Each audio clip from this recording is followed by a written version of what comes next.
mayor's tied up across the river on something, and he should be here very shortly, but 7 o'clock is already here, and I see we have some young children, and so looking forward to listening to what they have to say, and I think we'll start the meeting of May 18th, the West Sacramento City Council, Redevelopment Agency, and the Financing Authority.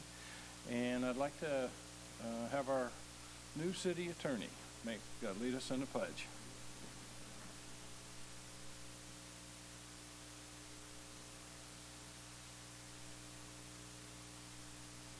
The flag of the United States of America, and to the republic for which it stands, one nation, under God, indivisible, with liberty and justice for all.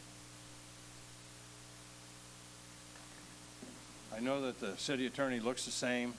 Quite frankly, it is the same.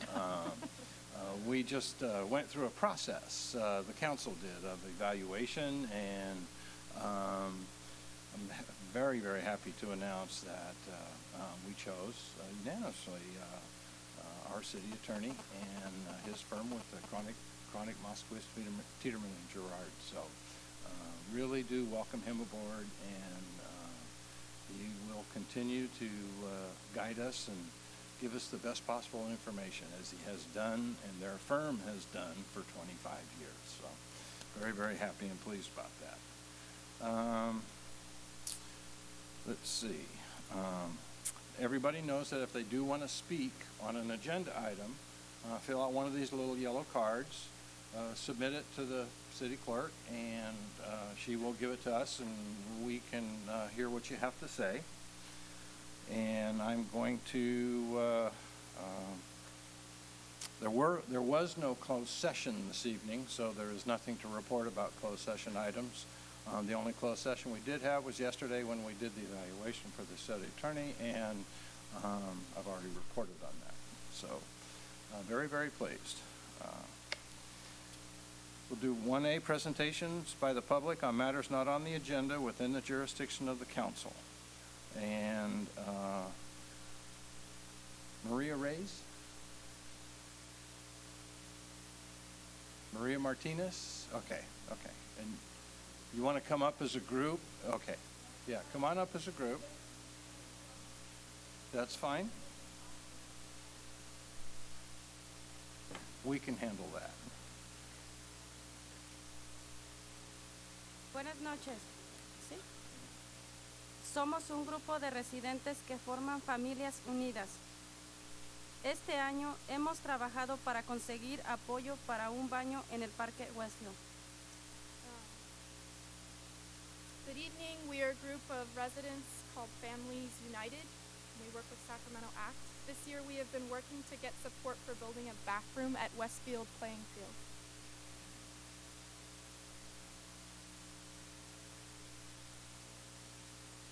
Espacio verde en la escuela Westfield es todo lo que tenemos. No hay otro parque cerca y por esta razón necesitamos que sea un espacio usable con baño. We have been working to get a park at Westfield Playing Fields. This green space at Westfield is all we have. There is no other park nearby, which is why we are asking for a bathroom to make it a usable space. Como demuestra este mapa, el espacio de la escuela Westfield es lo único que hay, y también puede ver la falta de parques del vecindario en el norte de la ciudad, a comparación de los que hay en el sur de la ciudad. El presupuesto de parques es de $5.2 millones. El mantener este parque con un baño sería $26,000 al año, una cantidad pequeña a comparación a lo que gastan en el resto de la ciudad. As you can see on this map, Westfield Park is the only park around. Also, you can see the lack of neighborhood parks in the north by comparison to the number of parks in the south area of the city. They have been meeting to do research around this, and the budget for Parks and Recs is $5.2 million, as we understand it. Maintaining this park with a bathroom would cost $26,000 a year, a small amount compared to what is spent in other parts of the city. Your help to find a solution to this problem. Tendremos una junta de comunidad este martes 24 de mayo a las 5:15, Parque de Westwood. They are holding a meeting this coming Tuesday, May 24th at 5:15 p.m. in the Westfield playing fields. Esperamos a nuestro representante Oscar Villegas como invitado, pero queremos extender la invitación a todo el consejo. Gracias. We are expecting Councilmember Villegas as our guest. We've already invited him, but we would like to extend the invitation to the whole council. Thank you.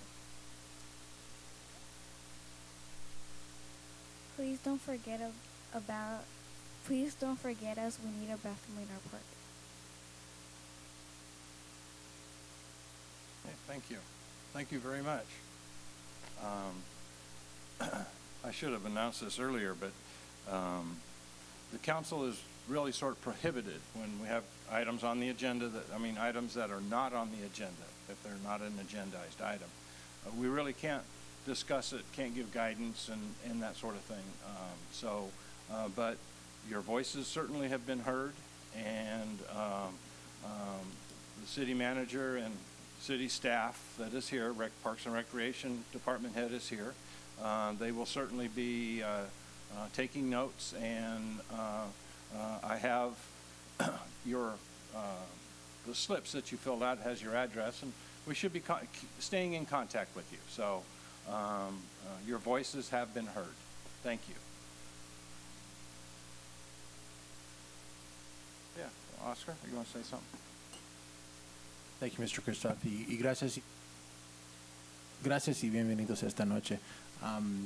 We have been meeting on this item as members of the school 2x2. As you know, this is a school district park, so it's a little more complicated than just, making it happen. We have to work with the school district, and we have to find some common ground and common resolutions. But I'm certain that we are moving forward, and hopefully we'll have some solutions. And I do plan to be there on the 24th to continue the dialogue and find a way to make it happen. So. Hey, Bill Lowe.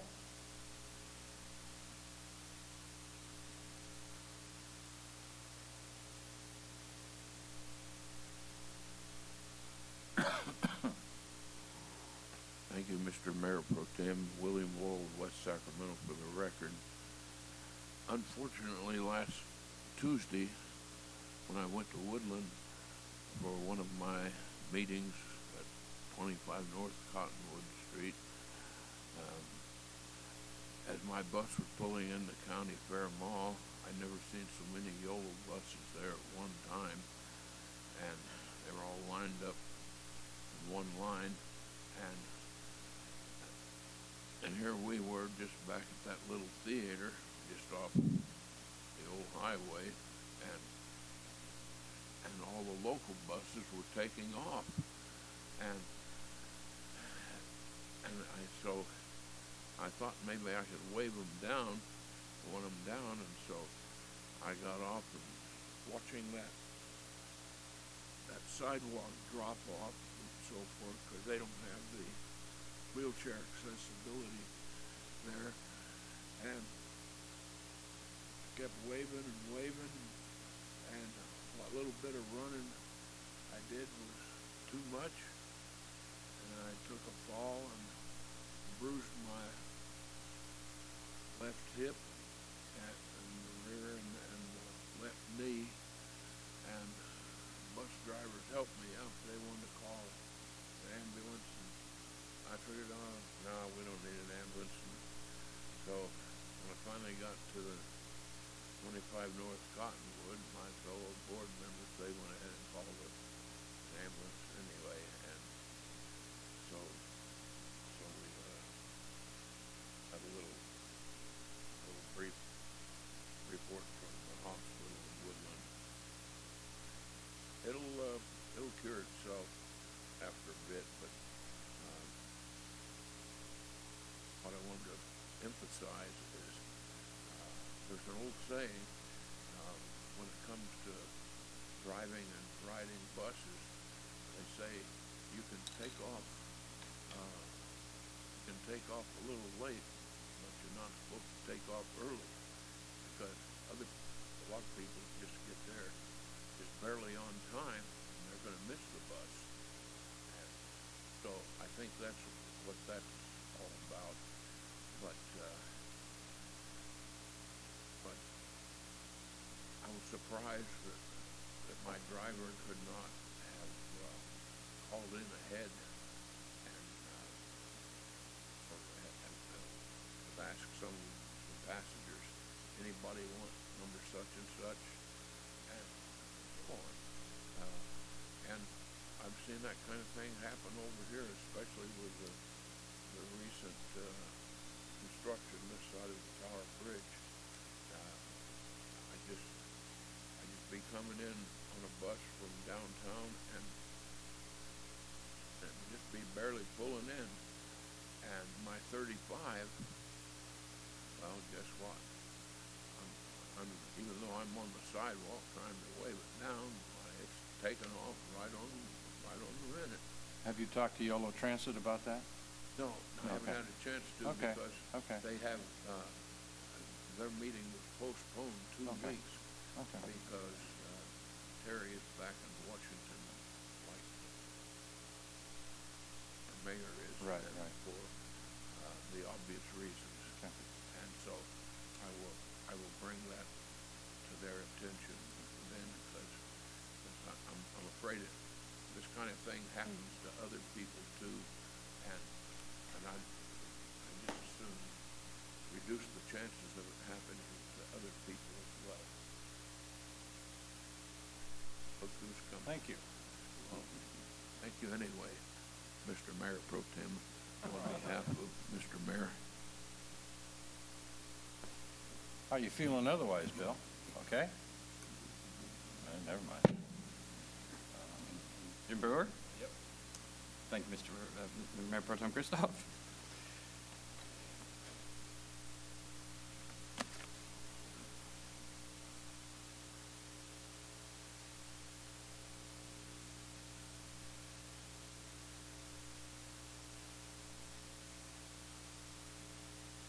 Good evening. As you know, I'm a chair of Brighton Broadway Community Action Network, and later this evening we have some comments we want to make on one of our later agenda items. But I also want to take this opportunity to remind everyone that this Friday we have the Senior Transportation Center, where we're going to talk about some of the issues that, like you just heard from Bill, that are in our community that need to be addressed by our city and by the people that operate in our city, such as YOLO Transit. It's going to cover several different items. There are going to be speakers presenting different options to the community, to the seniors, and it's available to be some refreshments. So this will be the second one that we've conducted in partnership with the city and some of the others. So I want to thank you for that and remind everyone that this is available. I'm going to pick up my stuff. All right, thank you, Mr. Brewer. Put your notes in order for the next item. Right, those are the other requests we have under item 1A. I'm sorry, I couldn't hear. I just said, put all your notes in order for the next item. Oh, yeah, I'm ready for that. You got a little bit of time. All right, those are all the requests we have under item 1A, so we're going to proceed to item 1B, which is council communications. Are there any reports or other communications this evening? I know there are cap to cap folks. Oh, okay. Oh, Mayor Pro Tem Christoph? You want to do that first? Sure. Instead of cap to cap? Let's see. The West Sacramento Area Flood Control Agency, or West SAFCA, we met twice. Once we had a special meeting, which was held on May 5th, and the JPA board, our board, authorized a resolution of necessity for the Williams property up in the Rivers area. And we really need that property so that we can start levee work and do the things that we need to do. And then on May 12th, we had our regular meeting, and we authorized the sale of bonds for about $13 million. And that money will be used for levee repairs also. It'll be used on the Rivers EIP. It'll be used for CHP Academy EIP. That's levee behind the CHP Academy. West Sac slip repair, there's a little bit of work that needs to be done towards the causeway. It's not a lot. And also for the planning study of the GRR, the general valuation requirement that we have.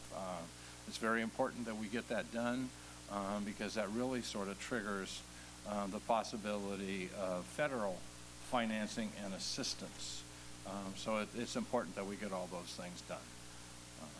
And that was enough. Spent a lot of money. All right, thank you, Mayor Pro Tem Christoph.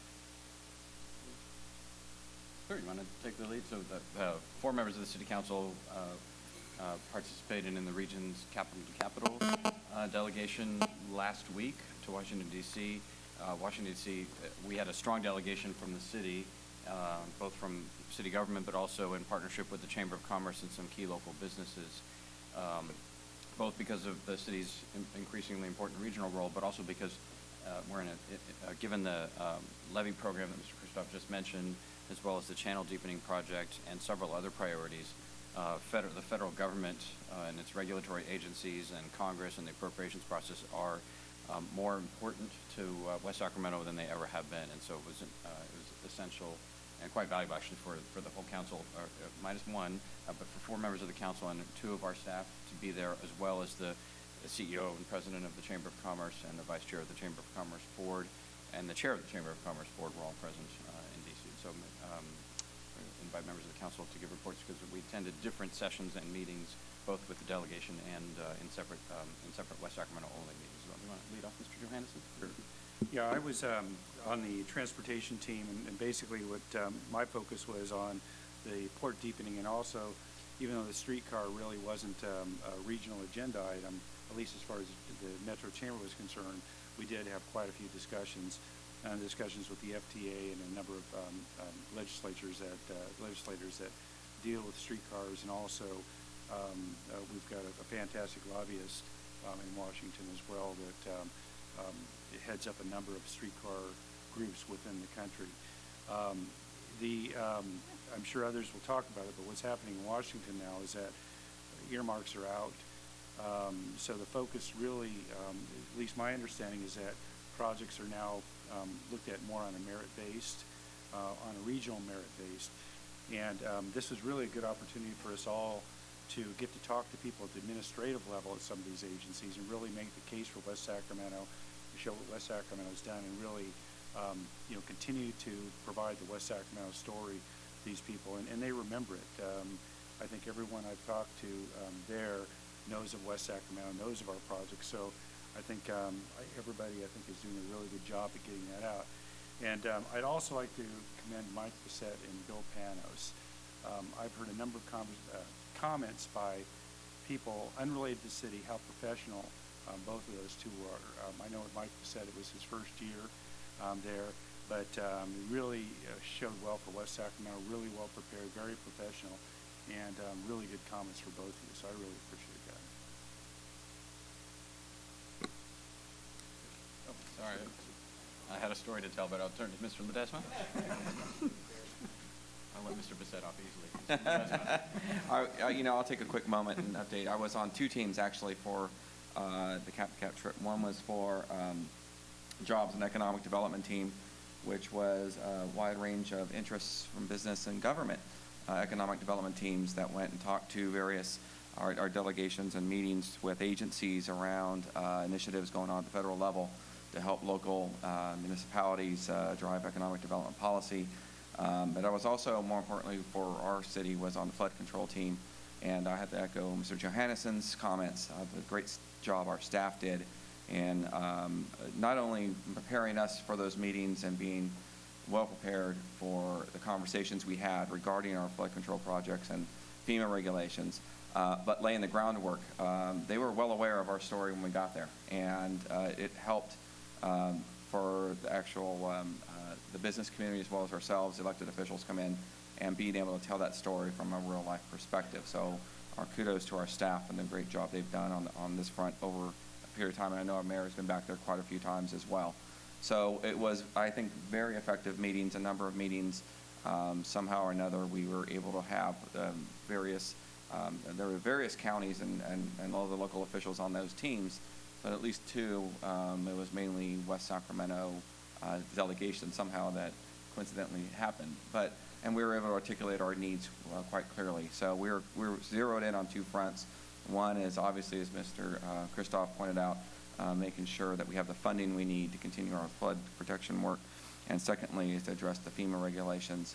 We're looking for some flexibility in those and how they are implemented going forward. We're hoping for some changes that will help us. So we were able to do that very well. I want to make a quick note as well on the jobs and economic development. We did have some really good meetings. The federal government has really zeroed in on economic development as a priority at the federal level. They are galvanizing through various agencies. We met with the Department of Commerce, the SBA, and others that are really trying to pull together and find ways to drive initiatives to local governments that focus on innovation and that focus on a kind of a cross team of agencies being able to come in and help nurture incubator type situations, which fits perfectly into our economic development strategy here. We're trying to build an economic development hub for agriculture. So we had some really good meetings and some takeaways that we'll pass on to our staff. So I just want to pass on that information. Thank you, Mr. Mayor. And I'll just real quickly echo what's been said, and particular kudos to staff. I think staff really did a wonderful job of preparing us for the meetings and also being prepared themselves for expressing exactly how important and how critical West Sacramento is to the flood protection issues, because I served on the flood protection committee. Although these trips are oftentimes, it's hard to get your specific issues, your city's specific issues on the table because it is of a regional nature, so we are sort of asked to stick to the agenda, and agendas generally region-wide. Our projects are listed on the priorities, and it's clear that all the work that's gone into making sure that folks are educated about our issues and how critical West Sacramento serves as part of the region in terms of its 80 corridor. So if we're having problems with floods, the whole region is going to have problems with floods relative to rail, to transportation, the 80 corridor, CHP, the port. There's all kinds of reasons why we're a critical piece. So I think staff did a wonderful job of making sure that our issues continue to be heard. So it's a good meeting. I served on the transportation team, and one of the team co-chairs for a set of meetings that we had with our own congressman's office around our priorities, although he's well aware of what our critical transportation priorities are. We also met with Congressman Blumenauer from Portland, who is probably the Congress's leading advocate on the streetcar issue in particular, but generally on the integration of livability, land use, and transportation together. And that was less a lobbying session and more a session about strategy. And we used the opportunity to bring the Metro Chamber into the room to say, look, we've got some critical high-level business leaders in our region. Which other members of which Republican members of Congress can we be working together with in order to try to influence the appropriations on transportation? So that was actually, even though Portland is a little far of our region, it's actually a very effective meeting.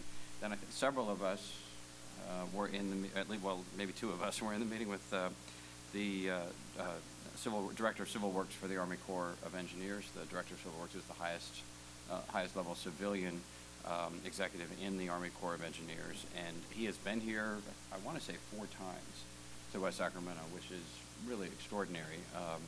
And he's been to the River Cats at least one of those times. He's been to the port. He's been out on our levees. We had this happen again today, but it is sometimes astonishing for a city of our, a small town of our size, in the middle of essentially farm county. When you walk into the Army Corps of Engineers and you're walking down the hallway and everyone there knows what your community is about, what you're trying to achieve, what the work is that you're doing, and why it's important to get it done. And you walk in and you meet with the head of the Civil Works Division, and he knows all. I mean, we didn't have to tell him anything about the projects. He understands the value and the need for our levee program. He understands the channel deepening project, and so it was a very productive meeting because we weren't lobbying about the needs. We were like, okay, here's one of the challenges, and one of his colleagues gave us another challenge at the last moment in the meeting and told us that one of the processes that we use is no longer available, and that was going to go away in like 5 minutes from that meeting, and that threw a wrench in our plans. But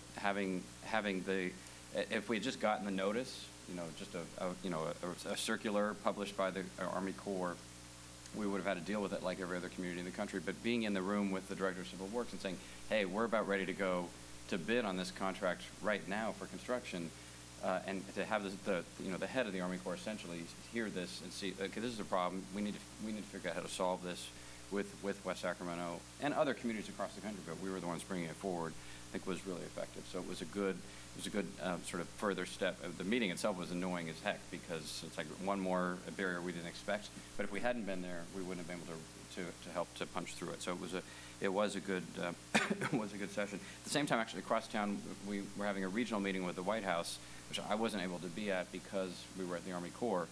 But in the White House meeting, we came up as well. You know, they asked why I wasn't there, and that they were. It was a meeting about the integration of the various sustainable community initiatives across EPA, HUD, transportation, and now agriculture, and I forget what the other department is.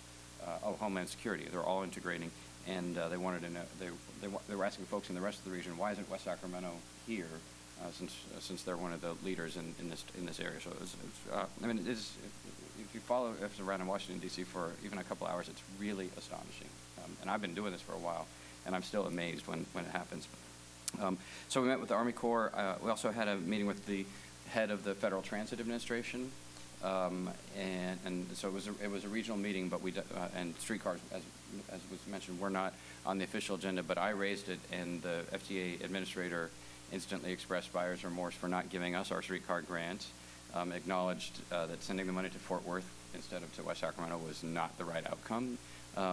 And there's nothing that can be done about it now, but knowing that, having that on the radar screen of the guy who's making the call for the next round of for the next pot of funding that's out there is very positive, both Fort Worth and Cincinnati, actually. So that was a good meeting with FTA about transit generally, but particularly about the prospects around future funding for the streetcar project.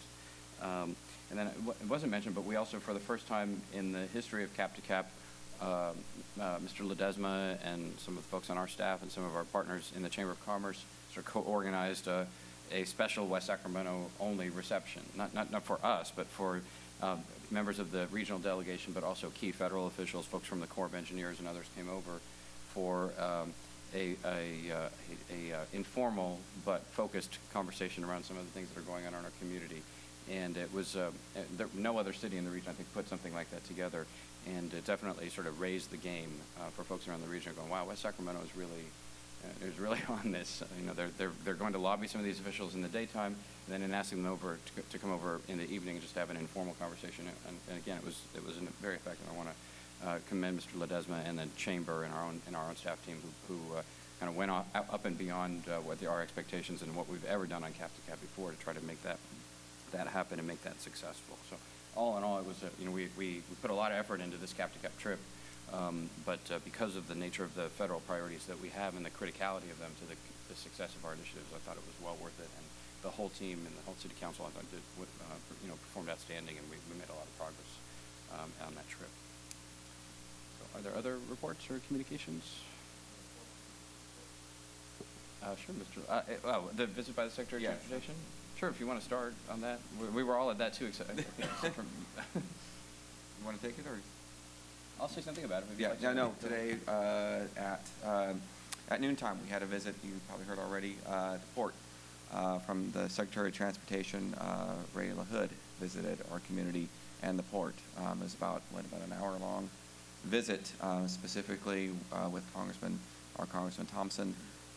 Took a visit of the port to get a upfront and in-person look at the investments they've been making in our community, and specifically at the port from the Tiger grants and such that they've been granting us for the last few years. I thought it was a tremendous event. He was very engaged in our port and couldn't speak more highly of our community for being at the cutting edge of port and green technology. He could not speak highly enough of our community for being as organized and as proactive and on the cutting edge of pushing towards transportation needs, marine highways, and all the things that we've been pushing for at the port. So it was a very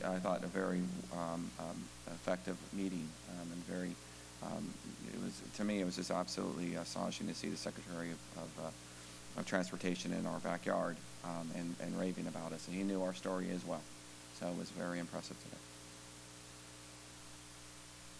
Yeah, that was a big deal. I mean, it's, it starts to become normal, and it shouldn't, because, we we have had one cabinet secretary, I want to say, visit the city since we incorporated. And of course, we did have the President of the United States here for a couple of hours a few years ago, so it's not as though this is the only time the federal government at that level has been here. But that was a big deal, and he did spend a lot of time here, and he was very inquisitive about what we were doing and just raving. I mean, after the actual briefing, and he did a press availability, and his comments about what we're doing at the port and what we're doing at the city were extraordinarily positive. And several times during that visit, he either pulled me aside or said in the public comments, don't forget there's another round of Tiger funding coming out, and your streetcar project would, it's in 30 days. We have to wait exactly 60 days. There's 30 days left in that period. You didn't get in that first round. You definitely should be putting that in. So Aaron, if you're start budgeting your time to get the Tiger 3 grant together in order to make that happen, but. I mean, that's not something that you normally hear from federal officials who say, if you want to know about our funding opportunities, go to grants.gov and click on the link and find out for yourself. He was very directive in saying, you've got a good project. You're linking both cities and the waterfront, some of the major infill areas in the region that you need to get in that mix. We're not going to have a separate streetcar fund this time. We're going to do Tiger 3 only, but it's clear he wants to fund streetcar projects through Tiger. Tiger 2, we were disadvantaged because we had won in Tiger 1, but Tiger 3 is a whole new ballgame. So I thought that was extremely, extremely encouraging, and a big deal to have. He's not going to every part of Congressman Thompson's district. He wanted to be here because of the work that we're doing on livability and because of the Tiger grant. So that was a big deal. We had just come from a different event, on a different scale, but just as important. I don't know if you want to report on that, Mr. Villegas. Oh, sure. Earlier in the day, staff was, there was a brief but effective press event that was put together by our staff to illustrate exactly what can happen when the city, the Department of Housing and Community Development, PG&E, and a local mobile home park get together to say we need to make this a better park for the residents. And just very briefly, the electrical grid, the electrical system in that park was upgraded from what it was, I think, threefold. And what we didn't realize was that the system that was in place was ineffective and did not provide sort of the basic needs for some of the residents there. They weren't able to run a lot of their electrical appliances all at the same time. And so consequently now with this grant, it has effectively changed overnight the services that are available. The residents that were very excited about it, we're very excited. We're very proud of our staff for the work that they did to secure the grants and leverage it into something that's good for our community. So it's good. It was a good early morning.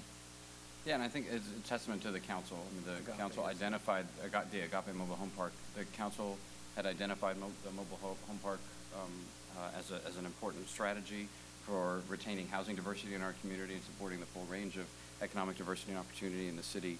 And we struggled a lot with different policy options and came forward with a comprehensive strategy with our staff that relies on finding a nickel here and a nickel there, because there's no real funding out there on a comprehensive basis to deal with this. This investment also comes with a commitment by the park, a written contractual agreement by the park owner with respect to rents over time. Right. So it helps on the affordability issue, and it's just the basics, right? So I mean, I thought it was important. It's an important for folks in the community to understand that it's as important to make sure that the 6 seniors that have mobile homes there, and the 4 families with kids, and the two households who are on work-related disabilities, they have basic electricity. I mean, they're right in the heart of our city on West Capitol Avenue, 4 blocks away from where the farmers market will be tomorrow night, starting at 4:30 until 9 o'clock. And it's just not. We can't succeed as a community no matter how many bright and shiny new subdivisions with lakes we have, or new IKEAs and everything else. We're not a successful community if the quality of life and the basic living conditions in places just like that are not improved. And so, it's a testament to the council's vision, and our staff did a lot of work to cobble together, like they always do, a little money here, a little money there to make a project happen. But it was definitely appreciated by the residents and by the park owner, who I think said, I only charge $300 a month, and there's only 40 people living here.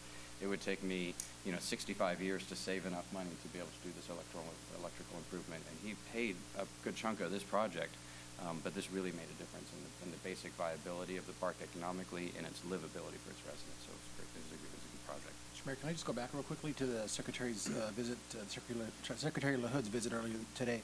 I think, Mr. City Manager, you definitely want to extend a collective thank you to Mike Lucan on that private, I should say a private tour, but a small group tour for the Secretary of the Port.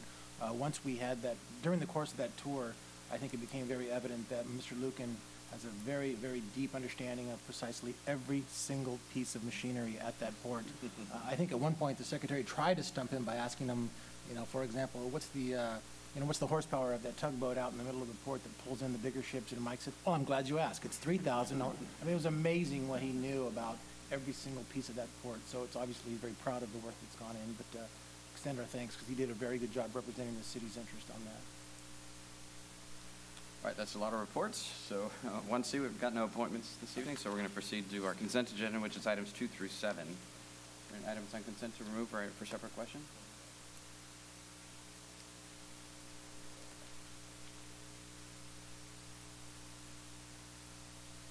Okay, item 4 is consideration of approval of plans and specifications and authorization to solicit bids, and consideration of resolution 11-30, adopting the mitigated negative declaration and mitigation monitoring plan for the Bridge District Water Storage Facility and Park Project. Mr. Johannesson. Yeah, really just a comment. We haven't gone out to bid on these projects, and there's about $7 million of public works projects here. I just want to make sure when this comes back and when we go through the bidding process, that we have a buy local, shop local, think local campaign here. So I know I'm going to be looking for outreach to our local businesses here, and we've brought that up a number of times. So this is just a comment as we go through the process to make sure there's good outreach to our business community, local community, and to help see if we can get some local participation in this work as well. All right, and that's a comment on both. You want to make a separate comment on item 5? Or? Item 5 is a little bit different. Okay. Item 5 is consideration of construction. Oh, thank you, Mr. Kay. Consideration of construction management and inspection services on call list. Drew. Okay, this I brought this up a number of times. We've got a buy local, shop local campaign here. Our focus is to the extent we can, help people that have, or businesses that have invested into West Sacramento. When we look at the firms, I know Ford Leaf, for example, doesn't really have a presence here. It has an office with Ed Hensley signs in it, and that's its presence. What the staff report says that these qualify as local businesses as defined in the city's purchasing policy. So I think we need to take a look at what that is. I mean, is it just paying someone, a play card lease payment, and is that a local business? I don't think so. I think it's more, more investment in the community to do that. And the reason is because if we have a really sloppy or loose local purchase or local content type of policy here, then really it's just a question of finding some rental somewhere, paying the lease, and you're basically get preference, or not preference, but you have additional considerations when you're going through these. So I don't know about these others. I know PMA and SOMAS are around, but in particular Ford Leaf, I mean, there's nothing there. It's absolutely nothing there. So to say that needs some kind of local purchase policy, I just don't see that. What we did in this staff report, council member, is go through the qualifications, look and identify who the qualified firms were. Those 3 firms identified the fact that they have offices here in West Sacramento, and we also checked to make sure that they also have a business license. Right. I don't think that goes far enough. I mean, filing for a business license, what is it, $80 now? I'm not sure what it is. Paying for a small lease space. To me, that doesn't qualify. I don't know what the rest of my residents think about that, but it seems it doesn't meet the intent of what we're trying to do here. So, just a comment. I think it's a legitimate issue, policy question, and it's worth some attention. See if maybe other jurisdictions have come up with a more rigorous definition for local than an address and a business license. But then it may be something appropriate that the Economic Development Commission might spend a little bit more time than we have on a definition. Staff brought that forward. Okay, but for this evening, are you comfortable with the item moving forward? Yeah, I'd probably take a little step further. These are firms that can, in essence, become our construction managers. And so, I mean, I think that as we go through the process, when a development comes up and we need a construction manager, I think that we should look closely at Four Leaf and to what extent they are a part of our community. And if they are, it's just a shell, well then you can always choose Salmas, or you can always choose CMA or PMA. And so I think that, you know, but I think that word needs to get out there. And so, and if that does get out there, then I think Four Leaf will say, uh-oh, wait a minute, you know, I've got to do more, and, you know, take it from there. Well, under this policy, so in the last paragraph on the first page of the staff report, in terms of how a firm is selected, you know, once this list is approved, if it is, then the staff would be working with this set of potential construction management firms, and this paragraph describes essentially the criteria by which staff would be making a judgment about which firm to engage on a specific project. And none of those criteria are shop local oriented, right? I mean, unless I'm missing it in here. Not specifically in that, but there was a factor in getting them in the list, and it can go into other factors because part of what we look at is responsiveness, availability, and those things can be enhanced by the fact of the local presence. And so I think it will get incorporated. I would say that based on an earlier comment, we looked at this, determined that it wasn't worth redoing, and so we modified some of our considerations to broaden the list so that we were able to incorporate more of a local presence in the list. And then we agreed that we needed to work on this question at a staff level and come back with a policy that was better tailored to the idea of professional services, where our normal purchasing regulations don't affect that very much because they give a monetary credit, and professional services aren't selected on a monetary basis. And so we need to do something, and we've started that process.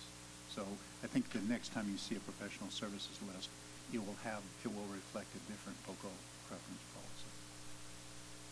So on the selection criteria, you know, I think the way when there are items that have come to us that are essentially, I think we would want to be using, if all else is equal, if you need a tiebreaker, right? All these other criteria happen to work out the same, right? In terms of, you know, they both have equivalent levels of commitments elsewhere. They both have equivalent experience related to the job, and so on and so forth. That all else being equal, a tiebreaker, you know, a tiebreaker that would be used would be local. Local, sure. Is that an appropriate? Yes. Or legal policy, I guess? Well, I think that we won't have any difficulty working that kind of thing, and we think we can do more than that, especially in the creation of the list. In the actual selection of the list, what we try to do is pick a couple of the firms from the list who are capable in those areas, get some indications of availability and cost, and then make a selection. And the whole point is to have a quick process. But we also try to rotate so that people who are on the list get work, and certainly the factor of convenience, proximity plays into it, and also the quality of the previous work. And so as people do a good job for us, they get chosen more readily. Yeah, no, I'm fully supportive of that. We want least cost, we want highest quality. But if all of that's the same, right? No, we can still. Then we want the least cost, the highest quality to be somebody that is paying local taxes and hiring local folks. Fully appreciate it. Okay. All right. Those are all the questions we had on the consent agenda. And moved by Mr. Johannesson, seconded by Mr. Ledesma. Seeing no further discussion, all those in favor, please say aye. Aye. Aye. Any opposed? Hearing none, that motion carries. That brings us to item 8. which is a community development block grant public hearing and consideration of Resolution 11-31, authorizing submission of a 2010-11 planning and technical assistance allocation funding application and local cash match if awarded. Guidelines for the CDBG preschool tuition assistance program, and amendment to the homebuyer assistance program guidelines, and closeout of grant 08-PTAG 5356.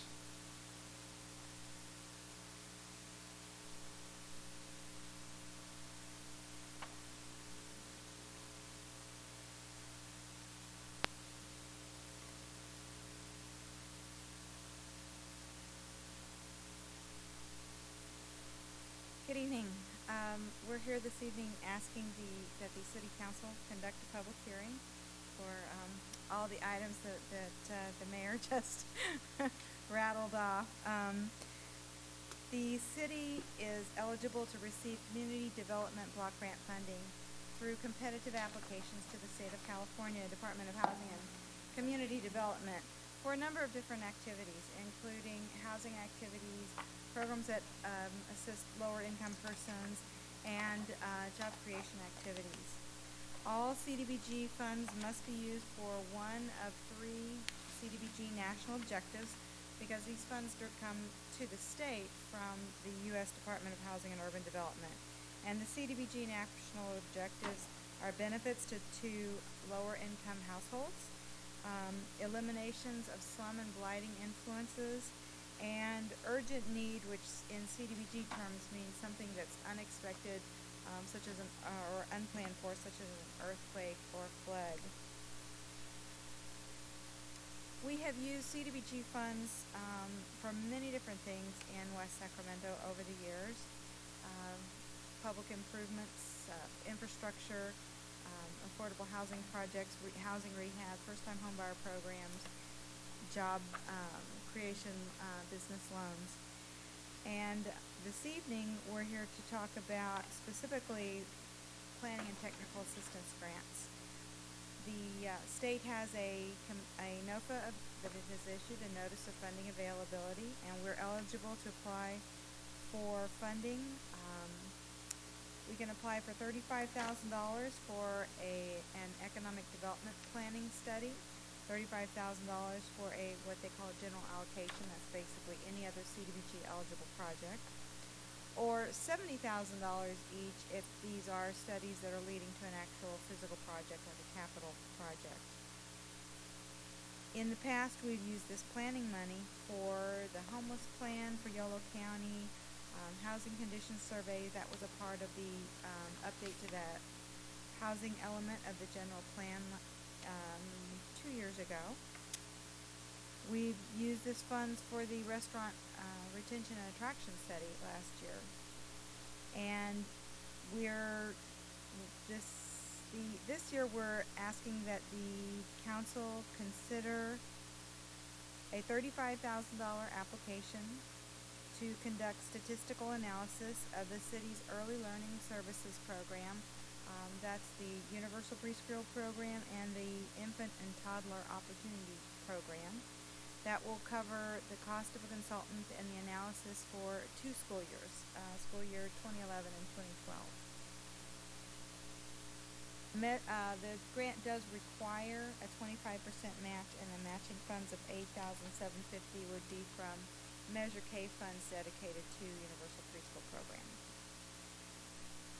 Secondly, there is an application for $35,000 for the economic development allocation of PTA funding, and that is to develop a GIS site selector, which would be an online program that businesses could look at when they're seeking a particular site to locate a new or a moving business. So they could go through the site selector and look for office space of a certain size, or warehouse space of a certain size, or a restaurant space that's within a certain number of households, that sort of thing. The funds would also be used to update and improve the Shop Local campaign website. This one also requires a 25% cash match, which would be $8,750 that would be paid from fees that the city receives from businesses. We charge those fees when we process enterprise zone applications. I'll stop here and ask if the council has any questions on the planning and technical assistance application. Other questions at this time? At this time, Mr. Ledesma? Not at this time. Okay. Okay, the next item on the public hearing is the approval of preschool tuition assistance program guidelines. These guidelines will allow the city to use the $55,200 we've been awarded that will provide free preschool to 6 students in the coming fiscal year this fall and 6 students the next year through our universal preschool program. Students will have to attend programs that are approved through the universal preschool program and are qualified as quality preschool under all quality preschool standards. They would have to be income verified using the CDBG method, and that's included in the guidelines. Do you have any questions on the preschool guidelines? I do. Especially on the preschool tuition assistance guidance. Those are existing Measure K funds? Correct. They're already in the preschool budget. Okay. They're in the city's budget. Okay. And is there any match for the preschool tuition assistance?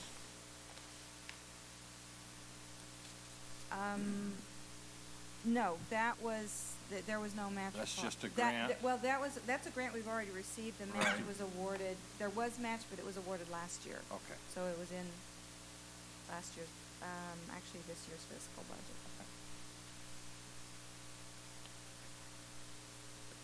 Okay. Moving on, we have an amendment to the Home Buyer Assistance Program guidelines, which the council has seen on a number of occasions before.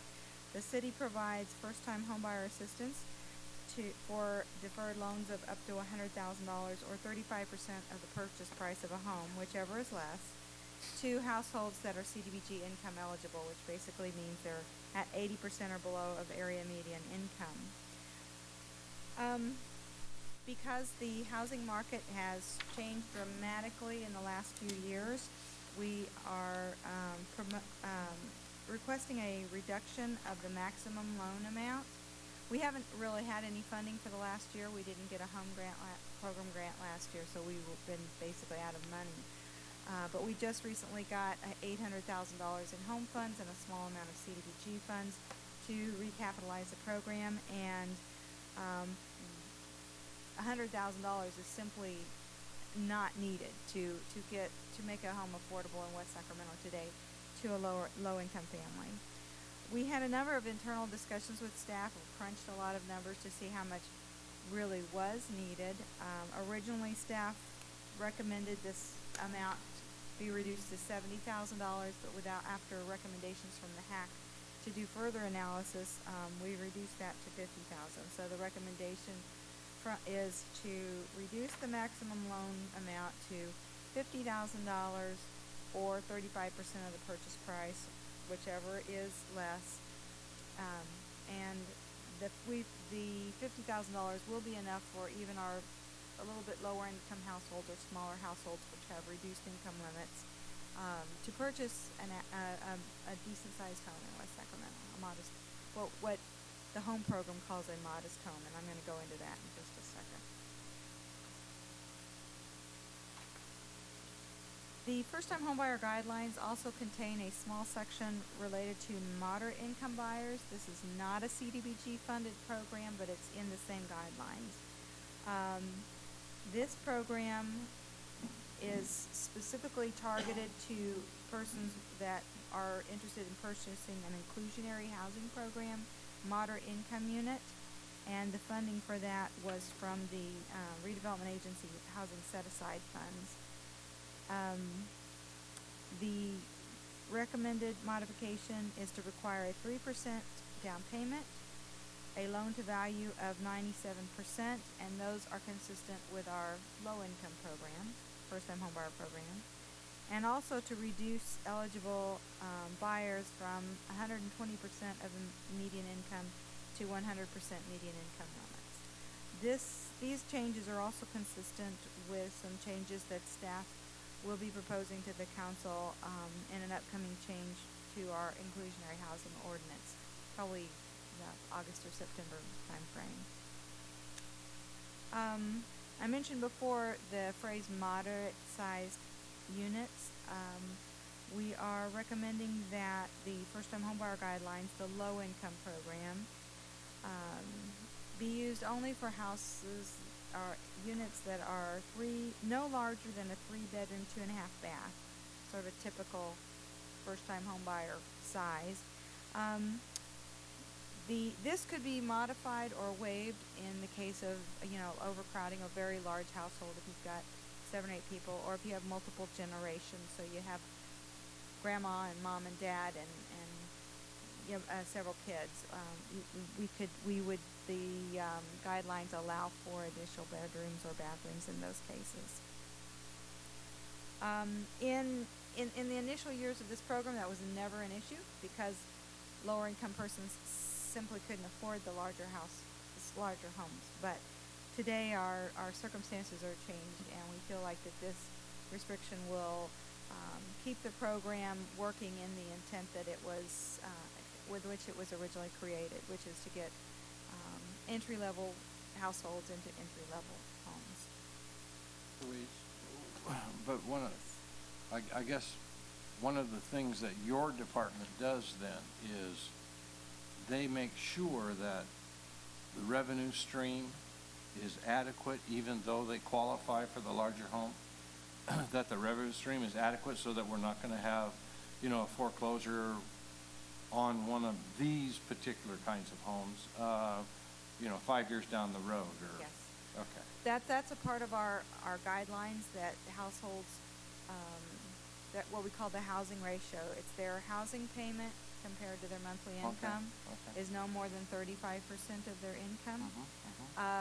We've assisted 53 families through a first-time buyer program since 2004, and we've had one foreclosure, and that's where both the husband and the wife were laid off.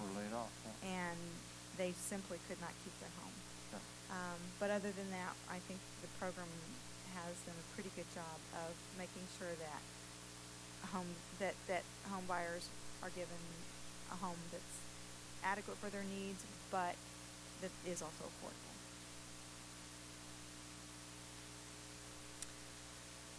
The next change is to allow for homes in a 100-year flood zone, provided they have the required flood insurance, which is not relevant at this point in time, but may become relevant should we be remapped in the future.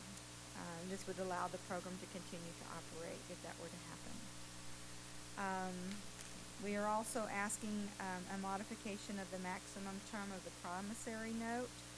Currently, we generally do a 30-year promissory note. There are some first lender instruments that allow for up to a 40-year promissory note. We'd like to be able to match that if we're asked to. And also, in our rehab program, which we've had much longer than the first-time homebuyer program, when those loans term out, the homeowner ends up with a lump sum due. And we have extended those loans in the past if the family was in a circumstance and was not able to pay. And usually what we would expect is at the end of that 30-year term, if they can't pay off the first-time homebuyer note, we would continue to extend it for a period of time. Or if the family has sufficient income, they could refinance and pay off the city's loan. The home program no longer allows us to do that unless our guidelines allow for longer terms. So this would allow us to still to have that option of extending a note if it's needed because of the family's financial circumstances. And finally, we've added a clause that allows at an administrative staff level to make changes to the guidelines that are simply administrative in nature, or if they're required, HCD comes out with new regulations and they're required. That might reduce the number of times we have to bring these before you. We'll see. Program manager Raul Huerta manages our first-time homebuyer program, and he's available if you have any other questions.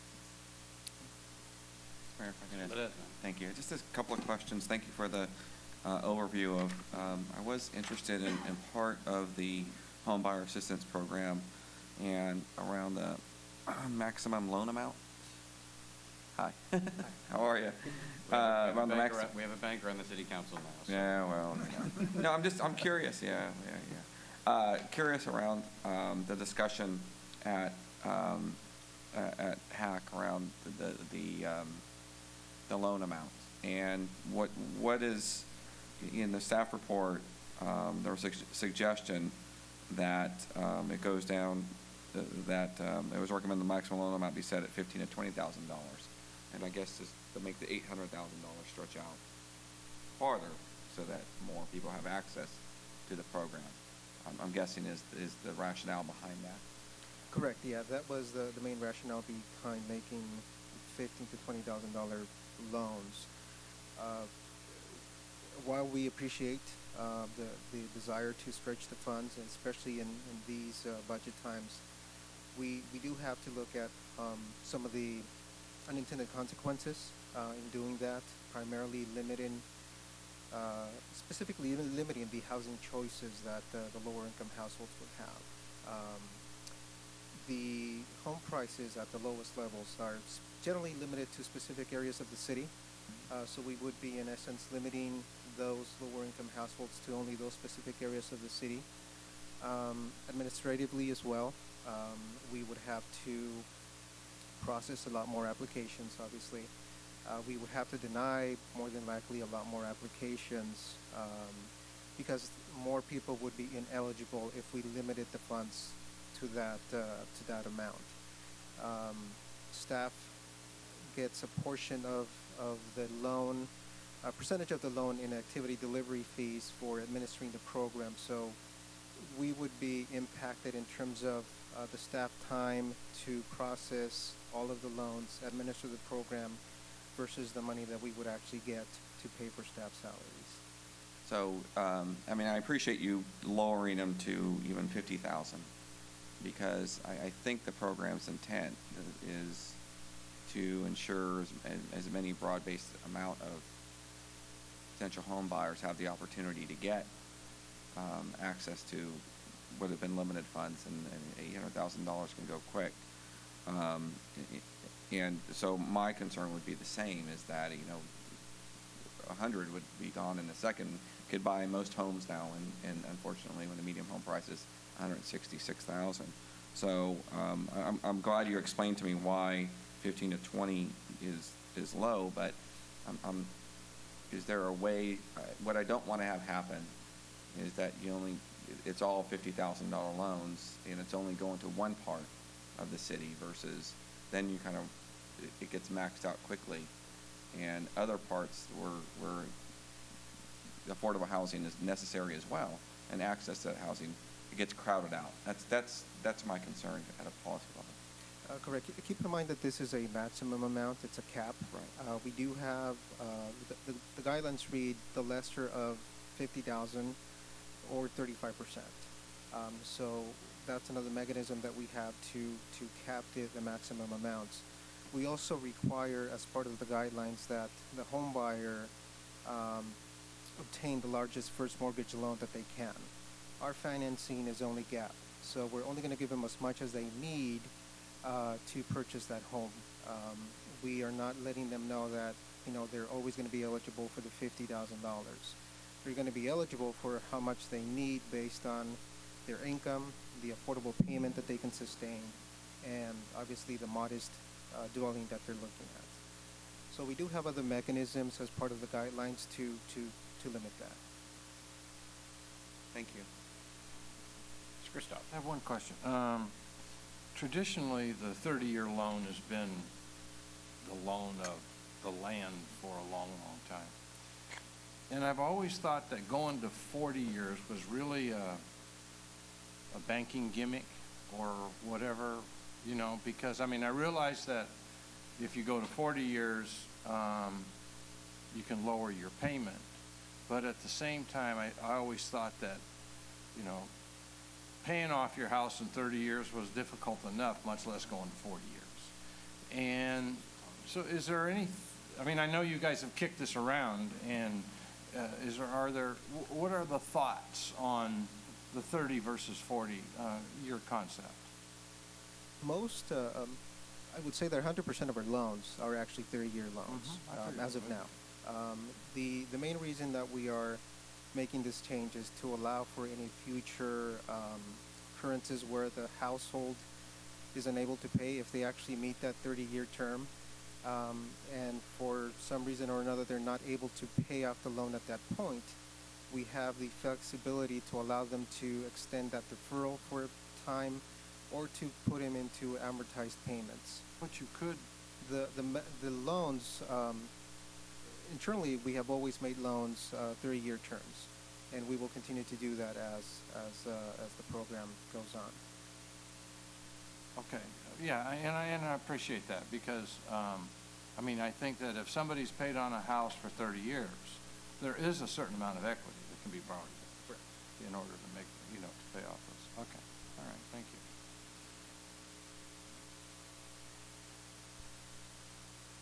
Yeah, I mean, absolutely. I mean, if you can't do a 30-year mortgage with a public subsidy, it may not be the right economic choice to be purchasing a home. I mean, there ought to be some limit on what it is that we're trying to accomplish in terms of making this viable. So I think it's, and I appreciate what you're saying, that that's how you'll implement it, but we shouldn't let this program get too far to hand. And same thing on the choice issue, right? To the question that Mr. Ledesma raised, because I have the same concern. We're trying to maximize the number of individuals and families that can stay together in our community, and we're not trying to maximize the range of available options for houses and larger homes and all of that. That's not the goal that the taxpayers and the public have here. For just a few people, we would like to. So I think the question's right on target. Mr. Ledesma is raising, and I hope we don't end up with a bunch of $50,000. Well, not a bunch, because there's not enough money. I hope we don't end with a couple of $50,000 loans, and that's all we have accomplished. Because to me, helping folks get to larger houses is not at all on my list of objectives for this program. Mr. Johannesson. Yeah, maybe just quickly. This is a little bit of a detail, but part of the technical assistance is for redesign of the Shop Local website for $13,000. What is that? What are you going to do with $13,000 on that? I mean, it's pretty. It's Louise Rowe. Oh. Yeah. Okay. That was a literal deer in the headlights.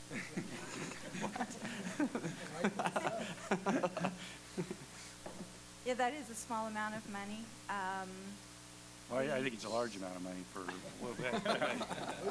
The Shop Local website already exists. This is just an upgrade to it, and to make it a little flashier and add some things to it. And we haven't finished developing what that's going to be yet. We're working on that right now.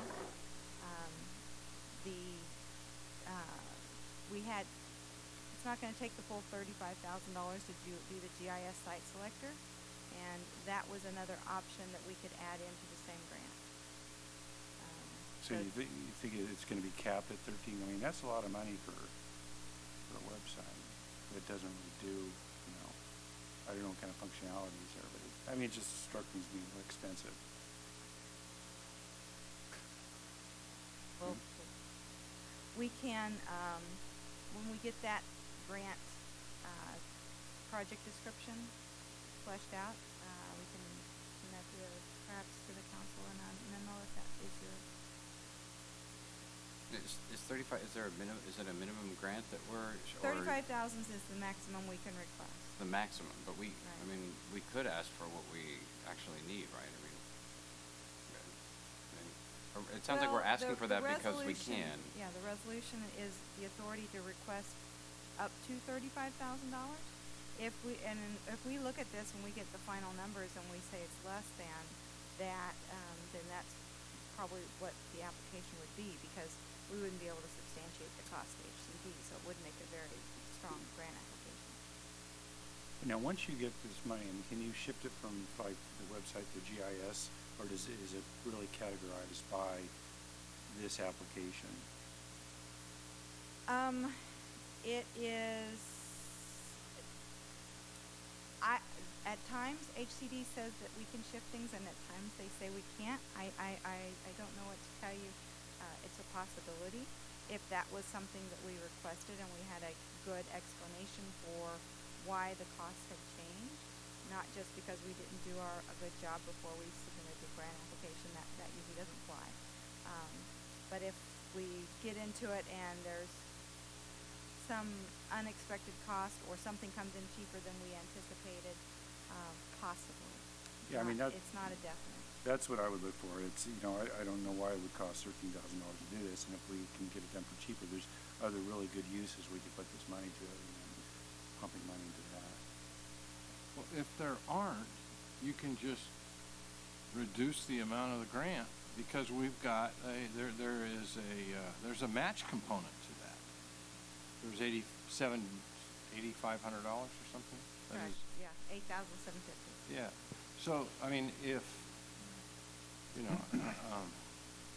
I mean, I have no idea what it costs to put a website together, but you know, I mean, it doesn't make a lot of sense that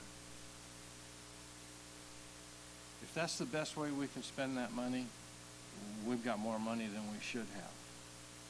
We should really find a need for that funding, because we are applying a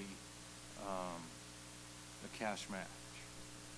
So anyway, those were my thoughts, because I think you're right. I mean, I think, you know, $13,000 that's an awful lot of money for an update of a website, and of course I really don't know, but you know, I'd rather have that go to updating a website for flood protection or something. You know, it seems like it would be more useful. For this particular grant, it wouldn't be eligible because I understand that. You'll have to figure out all the. Yeah, if I can just chime in a little bit. I remember, and I actually had the same questions. I sat in about a year and a half ago on some of the subcommittee work when the sort of the grinding through what a shop local campaign would look like with members of the chamber and the business community. And I remember going through some of the paperwork that talked about the different stages of the campaign, a sustained campaign, unlike other campaigns in other communities that started and stopped very quickly and really weren't successful. They had a big bang, but that was it. There was no continuous follow through. And one of the elements of a sustained, long-term, multi-year shop local campaign, it was determined that a very good working, flexible, data-driven database was critical to that, especially in light of where everybody now goes to for a lot of their information, which is databases. And I questioned that too. I went through the whole thing, and I was like, it didn't make sense to me. The dollar amount seemed excessive. Why couldn't we just do X and Y? And when they broke it down for us further, I started to understand what they were talking about. I can't speak in those terms now. It's been a year and a half, but I remember finally coming to the conclusion, okay, I can see why we would want to do this, because it's not just a one-time fix, you know, get a student to come in and do a database for $1,000. It was a much more intensive data collection system that allowed the end user to really hone in on what they were looking for to really make it effective for shopping locally. And so I'm probably not doing it justice, but I remember having the same concerns, and I came to the conclusion that, you know, the cost seemed, I'll say reasonable, but it seemed within the ballpark. If that helps. It does. I mean, just making the website snazzier is not worth. I mean, websites are expensive, and so half that much actually wouldn't be that unreasonable for just a design upgrade. But a design upgrade is not going to accomplish anything with it, right? So I mean, it's what about a site would actually increase the effectiveness of the campaign? And it's not that there are people out there that aren't shopping locally because the shop local website has the wrong color palette or whatever, right? It is whether it's providing real meaningful tools. I mean, websites are, it's very 2005. And so thinking about exactly this sort of thing. So I want to buy children's clothes. I want to go to this website and type in children's clothes, and it'll tell me what are my options in West Sacramento to buy children's clothes.